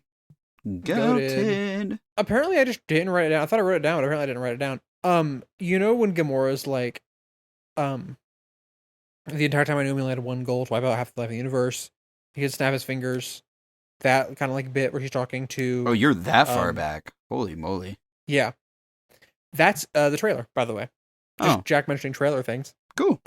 It's a big part of the trailer, and it's Infinity War trailer goated, by the way. Yeah, that trailer is really good. I won't lie. Infinity War trailer is very, very good. And they cut some stuff from that trailer anyway, too, but whatever. There's some changes. Yeah, Hulk's in that trailer. That's not a cut. That's definitely we put Hulk in so that people wouldn't know what happens to Hulk and stuff. But yeah. Yeah, well, I'm saying like line deliveries too, because like Thanos is talking about how it puts a smile on his face, and that became like a meme or something too. That did get cut. That's true. So I just think about that because it's iconic. I forgot about line. that. Yeah. We're back to Nidavellir. Yup. I really like Thor just being fine in space. Yeah, I'm not going to talk about the gravity. That, I'm not going to nitpick that hard. But. Yeah, but I think that him just being like, yeah, I can survive in space. Like this is the most. It's so funny because this movie like makes him feel like a god. Mm-hmm. In a way that like some other movies don't. And that's really cool. I like it. Yeah. And then that part like breaks on the star. Mm-hmm. I'm like, you guys don't have a spare part. Get some zip ties on that thing. I don't know what to tell you, dude. That is crazy. that actually, you raise a good point. Get some bungee cords. I don't know, dude. Just do something. Yeah. Anyway, back to Wakanda. Hulkbuster. I like putting Bruce in the Hulkbuster. Yep, I think it's cool. That's fun. Yeah. I also like the M'Baku and T'Challa. Like it seems like the Jabari and mainland Wakanda, not mainland, but like main Wakanda are like on good terms now. That's fun. They squash the beef. Like It's wholesome. We also get T'Challa just loves giving aura lines.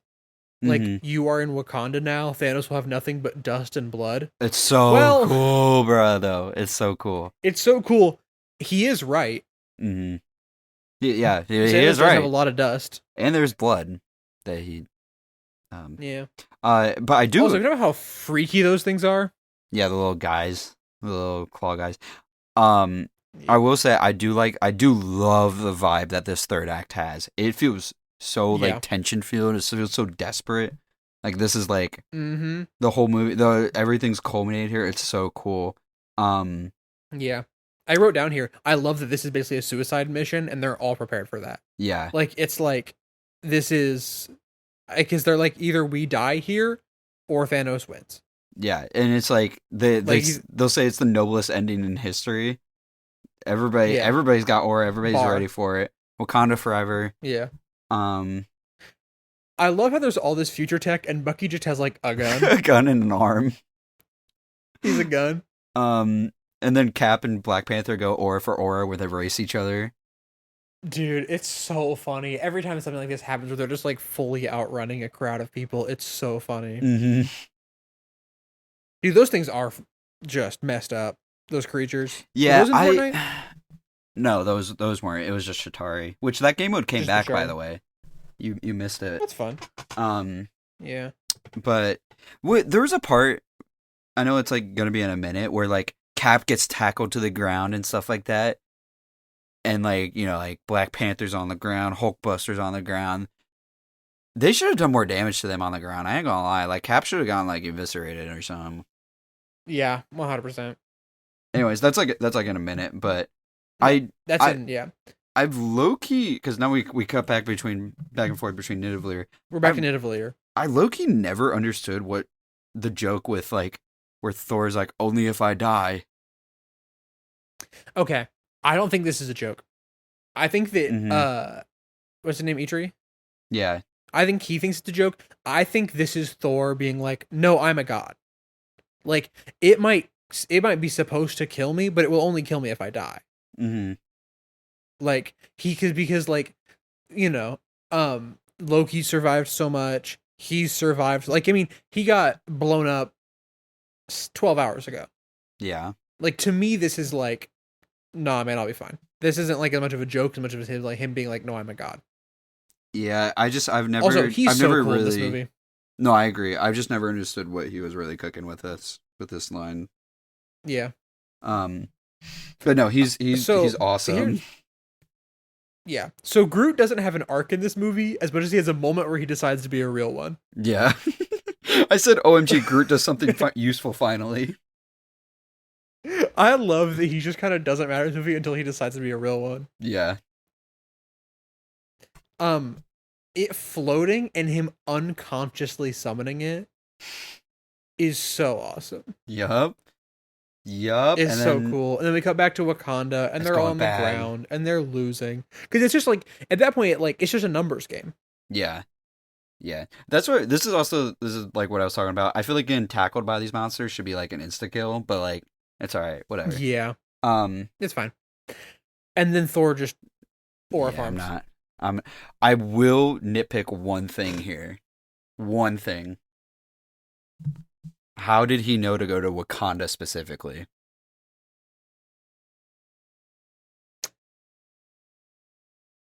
Thor doesn't know what Wakanda is. That's what I'm saying. He doesn't know where that's at. I don't mean to be the Qatar doesn't know what a door is guy, but like Thor doesn't know what Wakanda is. The most he would know is that it's a place where Cap got his shield from. You know? Am I nitpicking too much? Am I being too annoying? You're doing a little nitpicking. It is. I mean, it's if you were like Thor wouldn't know where Wakanda is 0 out of 10, it'd be annoying. But just being like, so how does he know? Is funny. That's what I'm saying. Like don't get me wrong. I love this. This is one of the hardest like superhero entrances ever. Groot and Rocket add so much aura to. Yep. I just think it's very lucky that he knew where to throw the Bifrost. Would you knew where to go? Imagine there's a cut scene of him going like 8 different places. If he goes to campus first, like the Avengers campus, and there's just like some intern there who's like, oh, they're all in Wakanda, and Thor's like, I don't know where that is. Yeah, can you point on a map where that's at? But it's just like Thanos isn't even here yet. Yeah. I don't know. I've always whatever. I don't know. It's awesome though. It is awesome. I'm willing to. It's aura. Okay, I'm just being annoying. Yeah.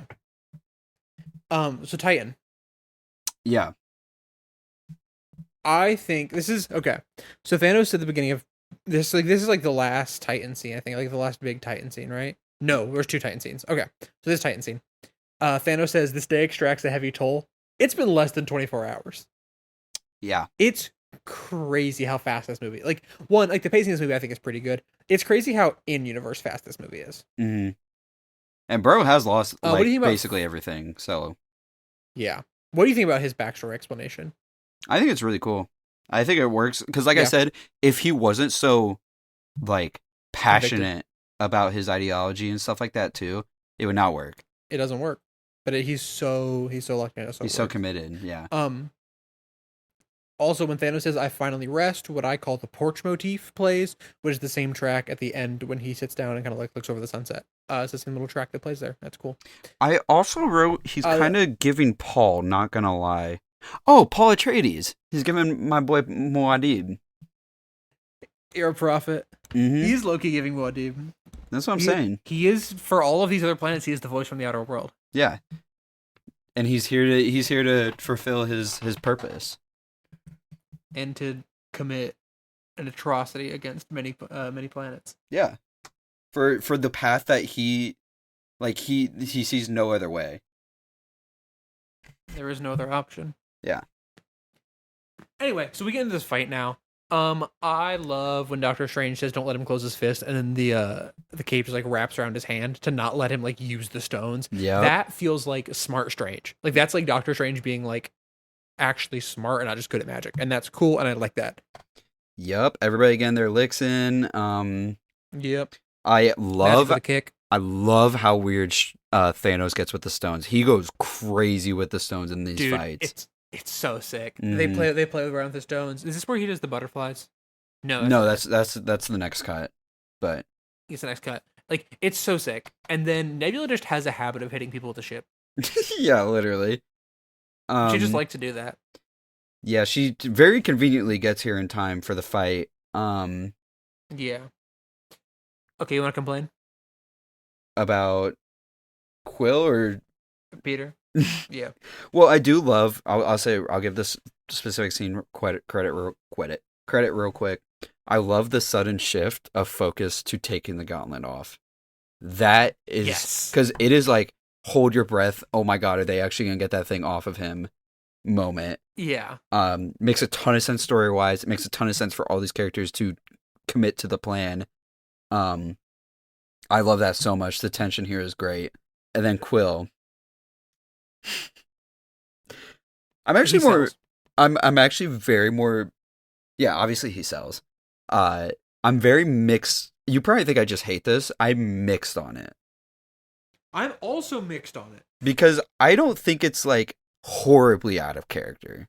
I could see him doing this because, in Guardians 2, he found out Ego killed his mom. He just started shooting him. Guns blazing. Yeah. My thing is, he started shooting him. He didn't run at him and hit him in the head and plus, he had a win scenario here. He didn't, it wasn't hopeless. Like, there was no GG's, it's over. He had a win scenario staring at him. Hardcore. Yes. To me, this is like the only reason I think it's out of character is because we're post Guardians 2. And I think that Guardians 2 is a lot of growth for Peter, and I think it's too fast for him to lose it. Mm-hmm. My other thing too is Strange isn't doing like anything right now. Yeah. Why is Tony the only one trying to talk to him? Wait, meanwhile Drax is holding his legs when he's asleep? So this is okay, so when Strange says like there's only one way, right? You're telling me that they get the gauntlet from him and Peter or Tony just flies away? Like Peter just webs away or Tony just flies away isn't like isn't an maybe option. there's no timeline where Peter doesn't sell, but like, Yeah, seriously not one option here when we're this close. Also, every time I watch this movie, they get closer to pulling the gauntlet off. Mm-hmm. Dude, they had that off. Like it was off of it's off. Yeah. It's so off. But you want me to get actually mad about something with Peter? Yeah, go for it. Why does he have his mask? Ooh, that's a good point. I didn't even Why think does he have his mask? that. His mask broke. His mask broke and it was a big character part in Guardians 2, so why does he have his mask in this movie? That's a good point. This is, I think, the biggest inconsistency from movie to movie with any... Like, this is the biggest, like, noticeable consistency, like, what's it called? Continuity error in the MCU. I think this whole bit is a continuity error just as character writing too. This scene has never sat right with me. I've never really liked this scene. Not even just because it's like I like Quill as a character a lot. He's one of my favorite characters in the MCU. Because, like, I can buy that this is kind of in character. But it's also just not anymore, you know? And, like, I've also, like I said, there's, like, at least 2 characters not doing anything right now. Like, hold him back, open a portal below his feet, do something, dude. Don't just... And then, Peter, why are you hitting him? Oh, my God. Yeah, there's just some stuff that I'm like, it doesn't feel exactly right. But yeah, and then it is absolutely heartbreaking to see how far it gets off his hands, though. Yeah. It's so close. But throwing a moon at them is awesome. Yeah. That's so awesome. It is so cool. I will. You will never catch me not defending this. It's like, you want to show how powerful the stones are before the snap. He's throwing a moon at them. Yeah, I love that both final battles are happening like at the same time because both battles are sick. Yep. They're both. It's so eye candy on both of them. So cool. Yeah. Speaking of, let's go back to Wakanda. Yep. Bucky picking up and spinning Rocket is sick and a very good Guardians 1 callback, I think. Yep. Very, very funny. I like the Steve and Thor reunion. I think it's funny. Mm-hmm. And then I really like I think that Rhodey and Sam working together as like eyes in the sky is very good. Yeah. I think that like they're both like working at like the similar things to each other working together. That's fun. Mm-hmm. Those are just 2 characters we never have seen really work together because they brought on opposite sides in Civil War and that kind of stuff. And then Okoye hits the why was she up there all this time? Yeah. I do because she's busted. Yeah, Wanda finally showing up is it's an aura moment. It's like a bad moment disguised as an aura moment because that's like the loose scenario. Is she left Vision alone? Yes. Yes. But like the it was a good evil plan to lure her out. Like, it was a really good plan because I forgot that bad guy was even still alive. I thought he legit died earlier. Because Natasha has a line where she's like, "Where's your friend?" And the other girl says, "You will pay for his life with your own." Like they convinced him that he's dead. Yeah, and then like low key, this is a very like I'm gonna say this, and it's gonna sound cringe for a second. This is like a good like women power scene, not like how like in Endgame they do it. Yeah, this is like I think It's like it's very strong women going at each other. It feels organic as well. Yeah, it feels not like forced or anything. Banner. Sorry, you just said strong women going at each other, and I just almost passed out. Yeah, sorry, my bad. Gulp. I'm gonna cut that. No, keep that in. Keep the gulp in. Yeah, sure, you weren't gonna stop him. I'm sorry. I love you, girl. That wasn't. You weren't gonna stop that guy. Banner, kill yourself. Put a bullet in your head.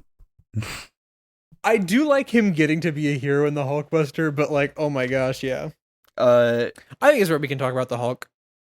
Yeah, this is your time. Go for it. I think that the Hulk. Okay. So Hulk, we talked a little bit about Hulk Thor fight and who would win that fight in Ragnarok. I think that if you let this what you call awakened Thor and like that Hulk like fully fight, I think Thor beats him. Mm-hmm. Just on the nature of him being a god, right? I do truly think that. I think therefore him getting beat by Thanos is a very strong character moment, and I think that Hulk being like, "No, I'm scared now. I lost a fight for the first time. I'm scared now." Like, I think that's a very interesting concept, and I'm very excited to see what they do with it going forward. Mm-hmm. Oh yeah, I'm extremely excited to see what they do with that character moment. Because I think it's like a very strong character beat. Mm-hmm. You also get to have Bruce in this fight, which I think is fun. Yeah, because he's like never around for the big things. So yeah. I am sad Vision is kind of a bitch in this movie.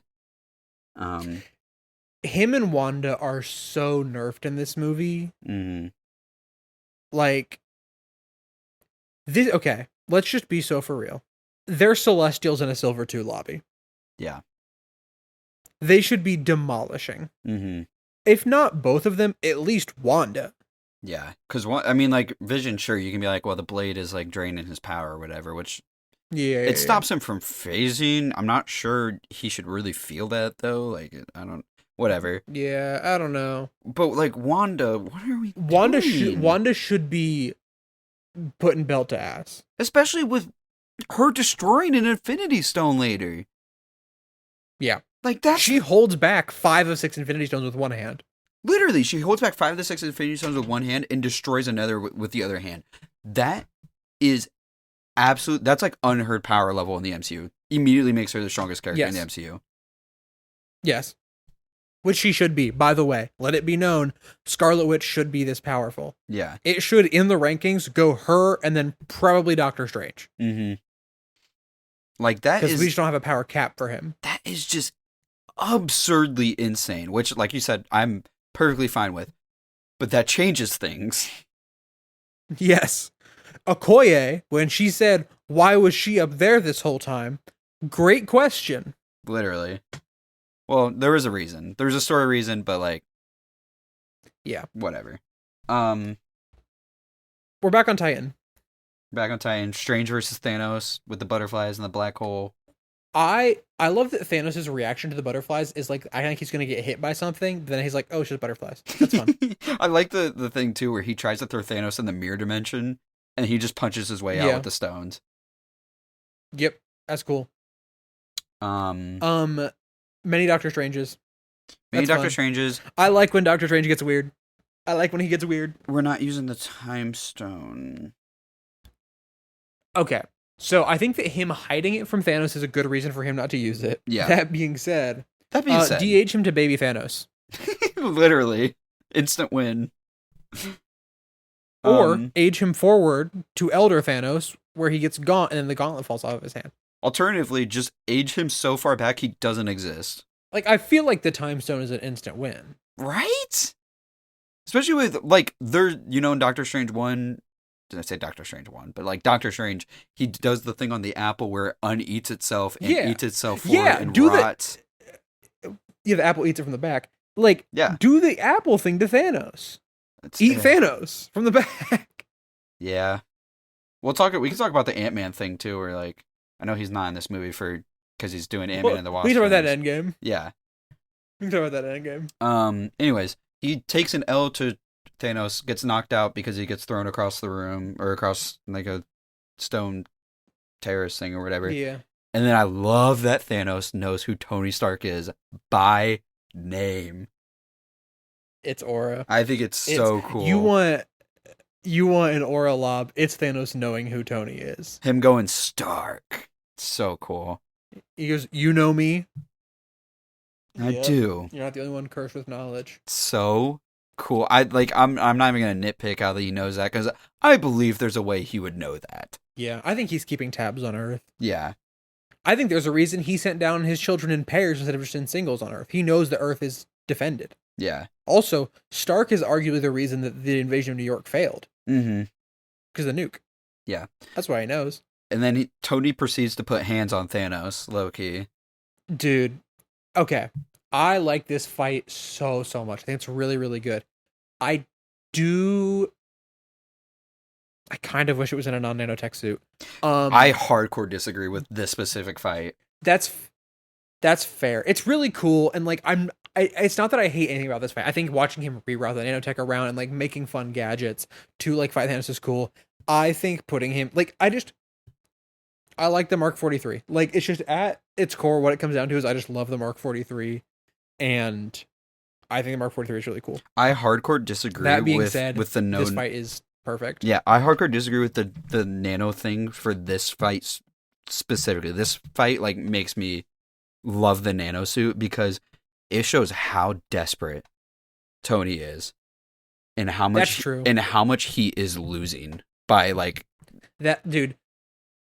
It's so I will cool. say, yeah, like at some point when he like routes nanotech into like his arm and it like you can see it go away from his leg, that is cool. I do really like that. It shows how much he's like, no, I can't lose here. He's taking nano suit things off of his legs to just power his beams and stuff like that.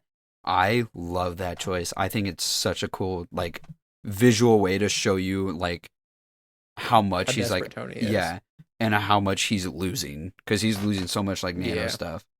I think it's really sick for this fight. I concur. Okay, You're I'm gonna ask you this. I just though. like the Mark 43. Yeah, fair. I'm gonna ask you this: did anyone like in the theater? This is not me being an asshole question. This is me genuinely want to know what the theater experience was like. Did anyone in the theater genuinely think Tony was gonna die when he got stabbed? Did you? Yes. Did you think it gagged? It is. There was a gasp, because here's the thing, right? We keep hearing rumors like all the lead to Infinity War is like, here's a list of people who are gonna die. Here's a list of people who are gonna die. Da, da, da, da, da, da, right? Mm-hmm. And like, because the big thing is who's gonna make it to part 2. Yeah. Right? And Loki's dead. Gamora's dead. No, Gamora's a main character, right? So that's a big deal. But there was the prevalent theory at the time that Tony dies in part 1, Cap dies in part 2. Mm-hmm. That was like a huge prevailing theory. And like, and between Strange earlier saying like, if it comes down to saving you or the stone, I'm not saving you. Like this movie telegraphs Tony dying. Mm-hmm. And so everybody in theaters was like, oh my gosh, are they doing it? Yeah. And also, if you're going to have him go, you give him this like big fight moment. You give him this like one huge last stand where he does hold his own for Thanos against it a little bit. And then, Mm-hmm. and he dies to Thanos. Like, if you're going to kill off a character, not a bad time to do it. Yeah. Do you think this movie not paired? A great time, but Yeah, I was about to say, do you think this movie paired with Endgame would have been better off if they actually killed Tony and wrote around that? I want to talk about that in Endgame because I have some thoughts about some changes I would like for these movies. I think, hey guys, this is a 2-hour episode. We're acknowledging that. What hours in? Endgame might be longer. We'll see. I actually don't know how much I'll have to say about that, but it is the longest movie, so yeah. It gagged people in the theaters though, for sure. That I believe it, because like the first time I watched this too, he gets stabbed. He gets straight through his. Yeah. Yep. And then he was about to use 4 of the 6 stones on him. Yeah. What was he about to do? Erase him. He was about to use the stones that erase people. Yeah. So Strange has the coolest hiding place in the MCU. I take back everything I've ever said about the theme park. Hiding the like element, Iron Man 3.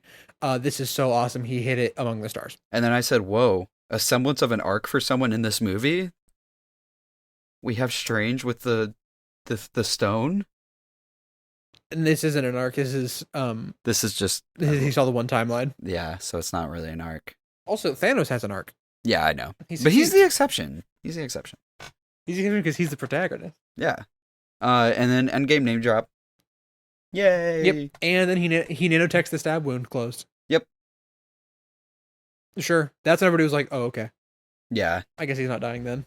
Yeah, I mean, he would have done that with a regular suit if it wasn't broken, so like, whatever. Yeah. Then I was just Let's gonna go say, to the final Wakanda. Yeah, we're back in Wakanda. I love that Vision's the last stone. Yeah. He's the last one. It's a really good choice in writing. Mm-hmm. I wonder how early that was decided. Probably that had to have been decided pretty early on, right? I think that like power that or the first Soul and Stone. mind last was. Mm-hmm. Yeah. No, I think if Soul Stone's last, it doesn't feel earned. Yeah, true. You're right. Because you need to have this like big one last stand for it. Like it's the best choice for sure. Yeah, I agree. He just demolishes them here, by the way. Yeah, well, I love before he even shows up, like the calm before the storm moment that they have. Yeah, it's very cool. And then where he's just walking through, everybody's sick. He's so OP. Yeah, you can't beat him now. Also, I love Banner's. That's him. Yeah, he's him. Yeah. He puts Banner in a wall. He does. I've always wondered how he gets out. Whatever. It's a good question. I like that it's all in like kind of the slow motion type of thing. Yeah. I think it adds a lot of gravitas to it. And then you want to talk about how good Elizabeth Olsen and Paul Bettany's performances are right here. Yeah, they sell it so well. And then I love this last. I love and hate that she has to do it to him. It's so sad. The line, "It shouldn't be you, but it is." It's so good. It's so good. It's really, really good. This track is also incredibly good. Alan Silvestri, good job. Steve holds him back for That's my goat. a little bit here. Show him the indomitable human spirit, my goat.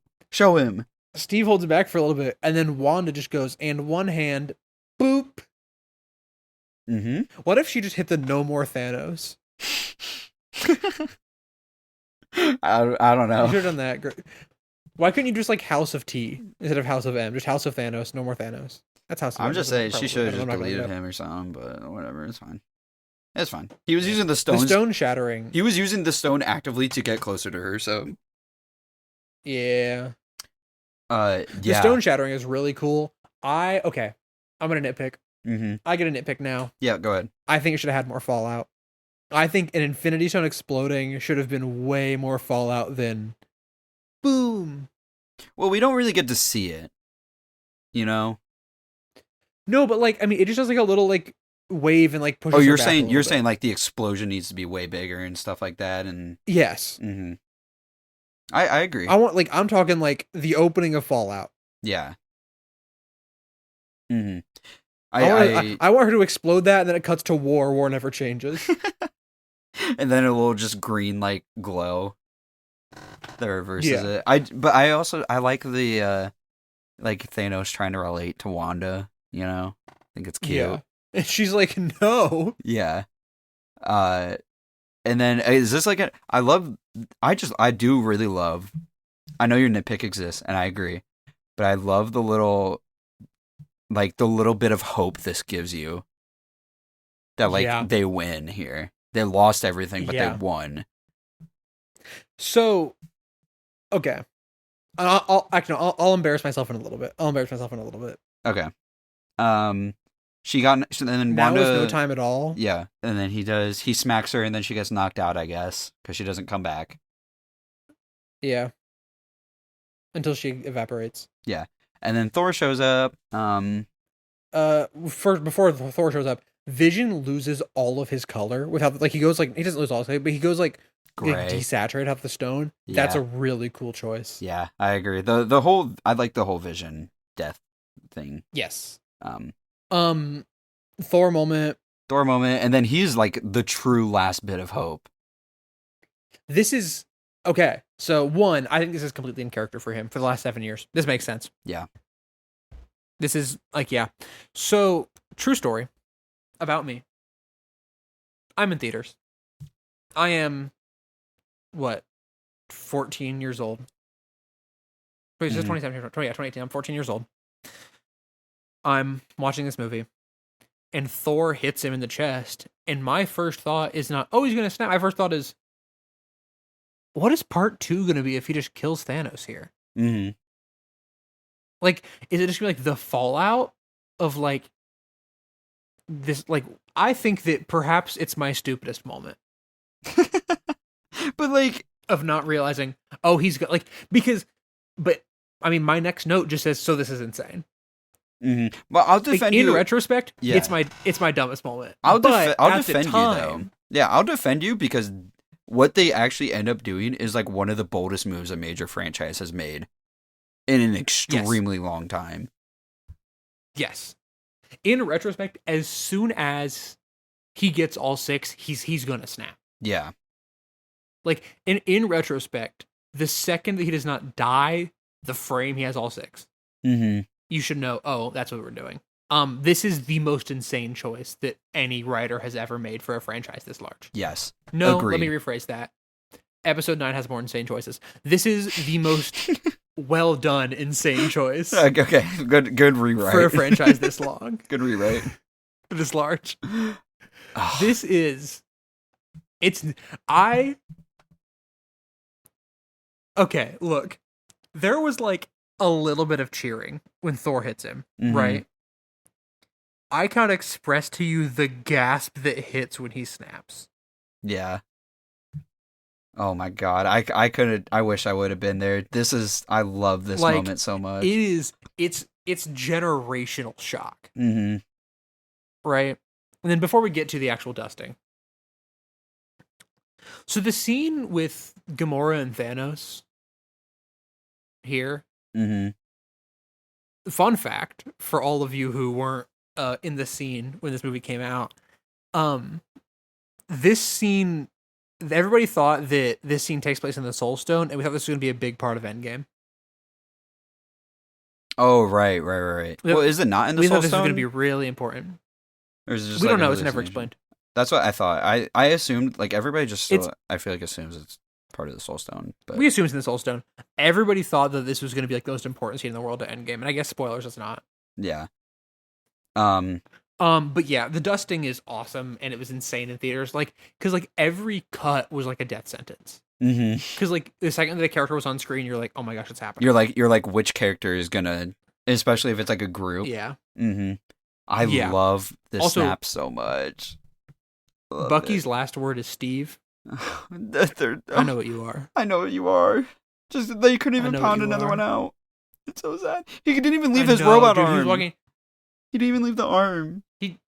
That's actually weird. I've always thought that was weird. Anyways. Mantis hits the something just happened. Yeah, I love, also side note, no music playing, only sound effects. It's yep, silent. I wrote in order everybody that died. No T'Challa, no Bucky, no Groot, no Wanda, no Sam, no Mantis, no Drax, no Quill, no Strange, no Peter. I will say Bucky also, I died think before. Bucky's first to go. Yeah, Bucky's first. I wrote that wrong. What was I gonna say? Oh, I love T'Challa saying "Here is no place to die," and then die. Yeah, I think Groot is an underrated snap death. It's very good. It's very good. Shout out Vin Diesel. Yeah, and then because he's right in front of Rocket. I think it's underrated, and he's Does Rocket say "not again"? I don't think so.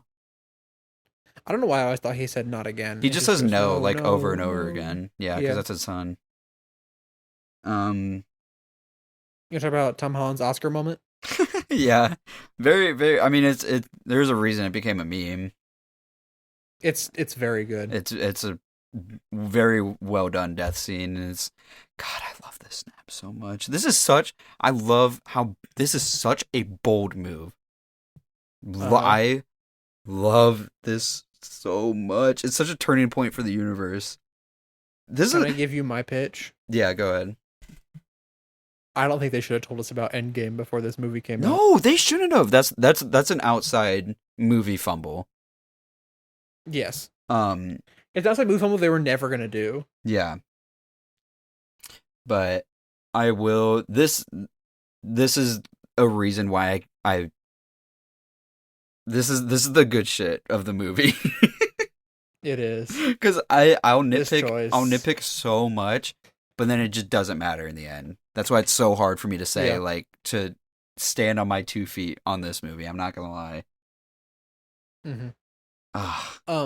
The shot of Tony, like with like the sun behind him, you know, So iconic. it's in the trailer. Yeah, I know. There's a post snapshot in the trailer. Mm-hmm. That's crazy. That's bold. Yeah. God, I love how defeated everybody is. Everybody's confused because nobody knows what's going on. Yeah. It's like one of the best scenes in the MCU, hands down. And then we get Porch. Yep. The last shot of Thanos is so cool. This is my favorite track in the movie. Mm-hmm. This song at the end, it's called Porch. It's one of my favorite tracks in the MCU. It's Score-wise. quite excellent. He finally rests, and it's very good. Yeah. Did you watch through the credits? I watched through like a good chunk of them. Okay, I think so I you skipped have a like little bit. all the names come up, right? Yeah. Which Sean Gunn comes up. His scene was cut. He's was still credited, wondering. so shout out. I was wondering. But then it like shows like the text Avengers Infinity War, you know, Where it fades and out. then that gets dusted. Yeah. There was a physical reaction in the theaters when that happened. I mean, I bet People got mad. This is like such People a got shocking real-life ending mad. that like you just are like, wait, it's over? You know? People treat Spider-Verse like it's this kind of ending. Yeah, literally. Well, people It's not have a even lot close. more like positive feelings about this one than I think they do with Across the Spider-Verse. they're wrong. I think they're pretty equal, you know.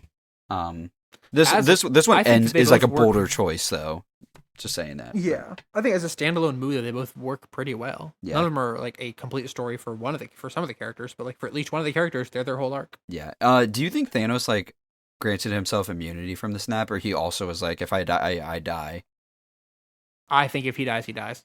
Yeah, I rock with that. But then that's like an instant lose though, because then like they could just bring him like everybody back with the stones. Yeah, I don't know. Yeah, but the cast is stacked. I saw Sean Gunn there too, and I was wondering. I was about to look up what he was in this movie, but he just wasn't in it. So. Yeah. I think he just got cut. I'm pretty sure. Yeah. And then Captain Marvel tease. That's fun. I like seeing the snap from like regular people's perspective. Street level. Yeah. So I really like this post credit. It's fun. I like good post credit. Even though we should have gotten Captain Marvel like 2 phases ago. Yeah. And that's Infinity War. That's all she wrote. That's Infinity War. This is you are closest to the length of the movie pod, but I think it's a fair one. No, Civil War was Civil War like 2.5? Civil War is pretty long. Yeah. Okay, so my final review. I think this movie has very high highs, very low lows. I don't like that Thor's arc in this movie is regression. I think that's really annoying. I think that Peter's out of character. I think Gamora's pretty in character. I think some of the other Guardians. The issue is somebody has to take a backseat in a movie with this many characters. Somebody's got to take a backseat, and sometimes that just sucks because they're the characters that you like. I really like the score of this movie. More than Endgame, I'm pretty sure. I don't know. I haven't seen Endgame in a while. Porch is one of my favorite tracks in the MCU. I said that earlier. Still true. I think that performances here are pretty solid, even if what they're given to work with isn't as great in some scenes. Josh Brolin is obviously a standout in this movie. He's incredible. The CG on Thanos is really good. I think the CG in this entire movie is pretty impeccable. One of my favorite little details in this movie is that they're very deliberate about which stones light up when Thanos does different things, and that's cool. I think it's a really cool choice to do. Yeah, I think that I really like this movie. I think there's some character choices that I don't like. I think that the pacing of this movie is pretty good. You would think it'd be a lot worse for what it is. But no, like you're cutting back and forth between stuff all the time. Sometimes you cut back and forth and it's like you cut to one for like 30 seconds and you cut back and you think, oh, that seems weird. But in the movie, it works very well. Like on paper, you're like, that's kind of strange. But once you're watching the movie, it works very well. I'm very curious to see how the edit of this came together. Like I would love to see a lot of behind the scenes stuff about this movie. But yeah, I think overall this movie's pretty good. There's stuff that I don't like in it, but that's kind of how most of these movies go. But yeah, high highs for sure. Eric? Yeah, overall, this movie it's a mixed bag, but I don't think it's not like 5 out of 10 mix where it's like there's equal good, there's equal bad, because there's a lot of good here, but there is some very crazy negatives that weigh it down. And I think what I've kind of come to realize, like as we've been talking, is this movie has very good spectacle. It's got very good fights. It's got a fantastic ending. But what it kind of sacrificed for it was like character arcs, consistency, you know, a very like a plot holeless story, and it's kind of how much, you know, each holds value to you on how you feel about this movie. I feel like, because Yeah. I think this movie is good a lot of the time, but it's just those negatives are in the movie. I can't, as much as I love the ending and I love the action, I can't ignore that I think some characters were kind of lobotomized. To put it nicely. To put it nicely, they were lobotomized. Yeah. But it's also like, damn, I really love the good stuff. So it's really hard for me to say, like, it's hard. This one's a hard one to give like a number score for me. The movie also doesn't really like feature a ton of character arcs, but the major one, I mean, Thanos, do you really think Thanos has an arc though? Or is he more just arc isn't the arc isn't the right word for it. He just has. I mean, he's the protagonist. He has a goal. He accomplishes it. Type of thing. He's just so interesting. You know, I think he's more interesting without he's interesting without the arc. So, but yeah, I do give. I mean, this he doesn't movie, need an arc because like he's so convicted. Yeah, that's what I'm trying to say. Is like he doesn't need the arc. You know, unfortunately, can't say that for a lot of the other characters. I think this movie kind of, if we're going to be inconsistent with the characters, at least give them something, you know? But, yeah. It's hard for me to be super, super mean to this movie, though, with that bold of an ending. And with how well written Thanos is, it's hard. It's hard for me to have like a solid thing about this movie.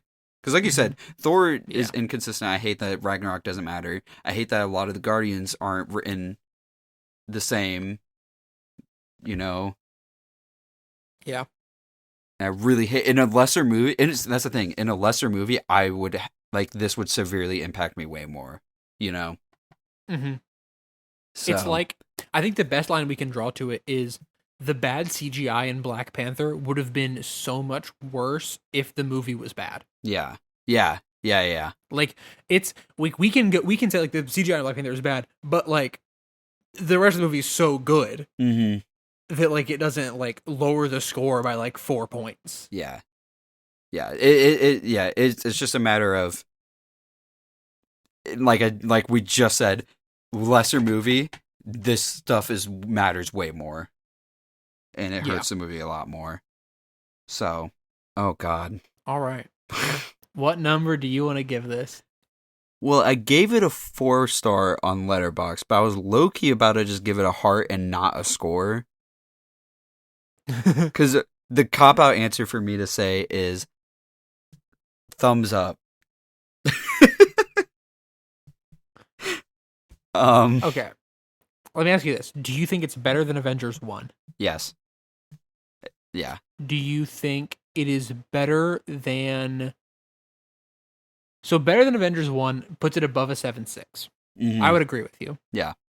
Do you think it's worse than Ragnarok?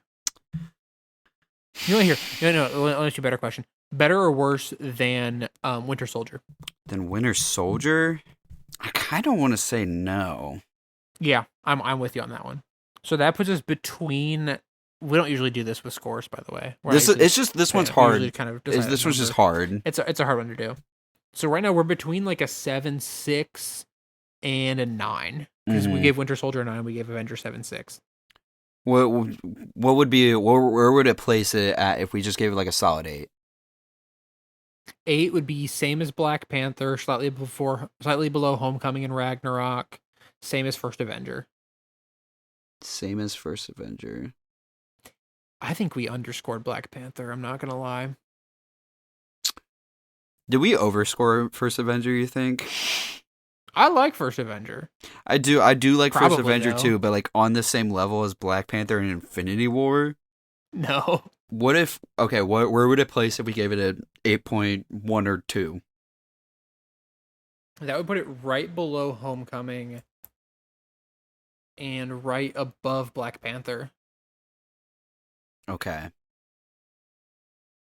I'd be okay with that. I would also be okay with that. I'm good with an 8 too. My thing is I would probably rather rewatch this than Homecoming. Mm-hmm. I don't know. We'll fix it later. I'd rather rewatch. That's a discussion to have, I guess, later. Yeah. Yeah. Let me just be clear. The ending to Infinity War boosts its score a ton. It makes it infinitely harder to rank. I really think we underscored Black Panther looking back on it. I underscored Ragnarok. I don't know. I think I just have a personal bias towards Ragnarok.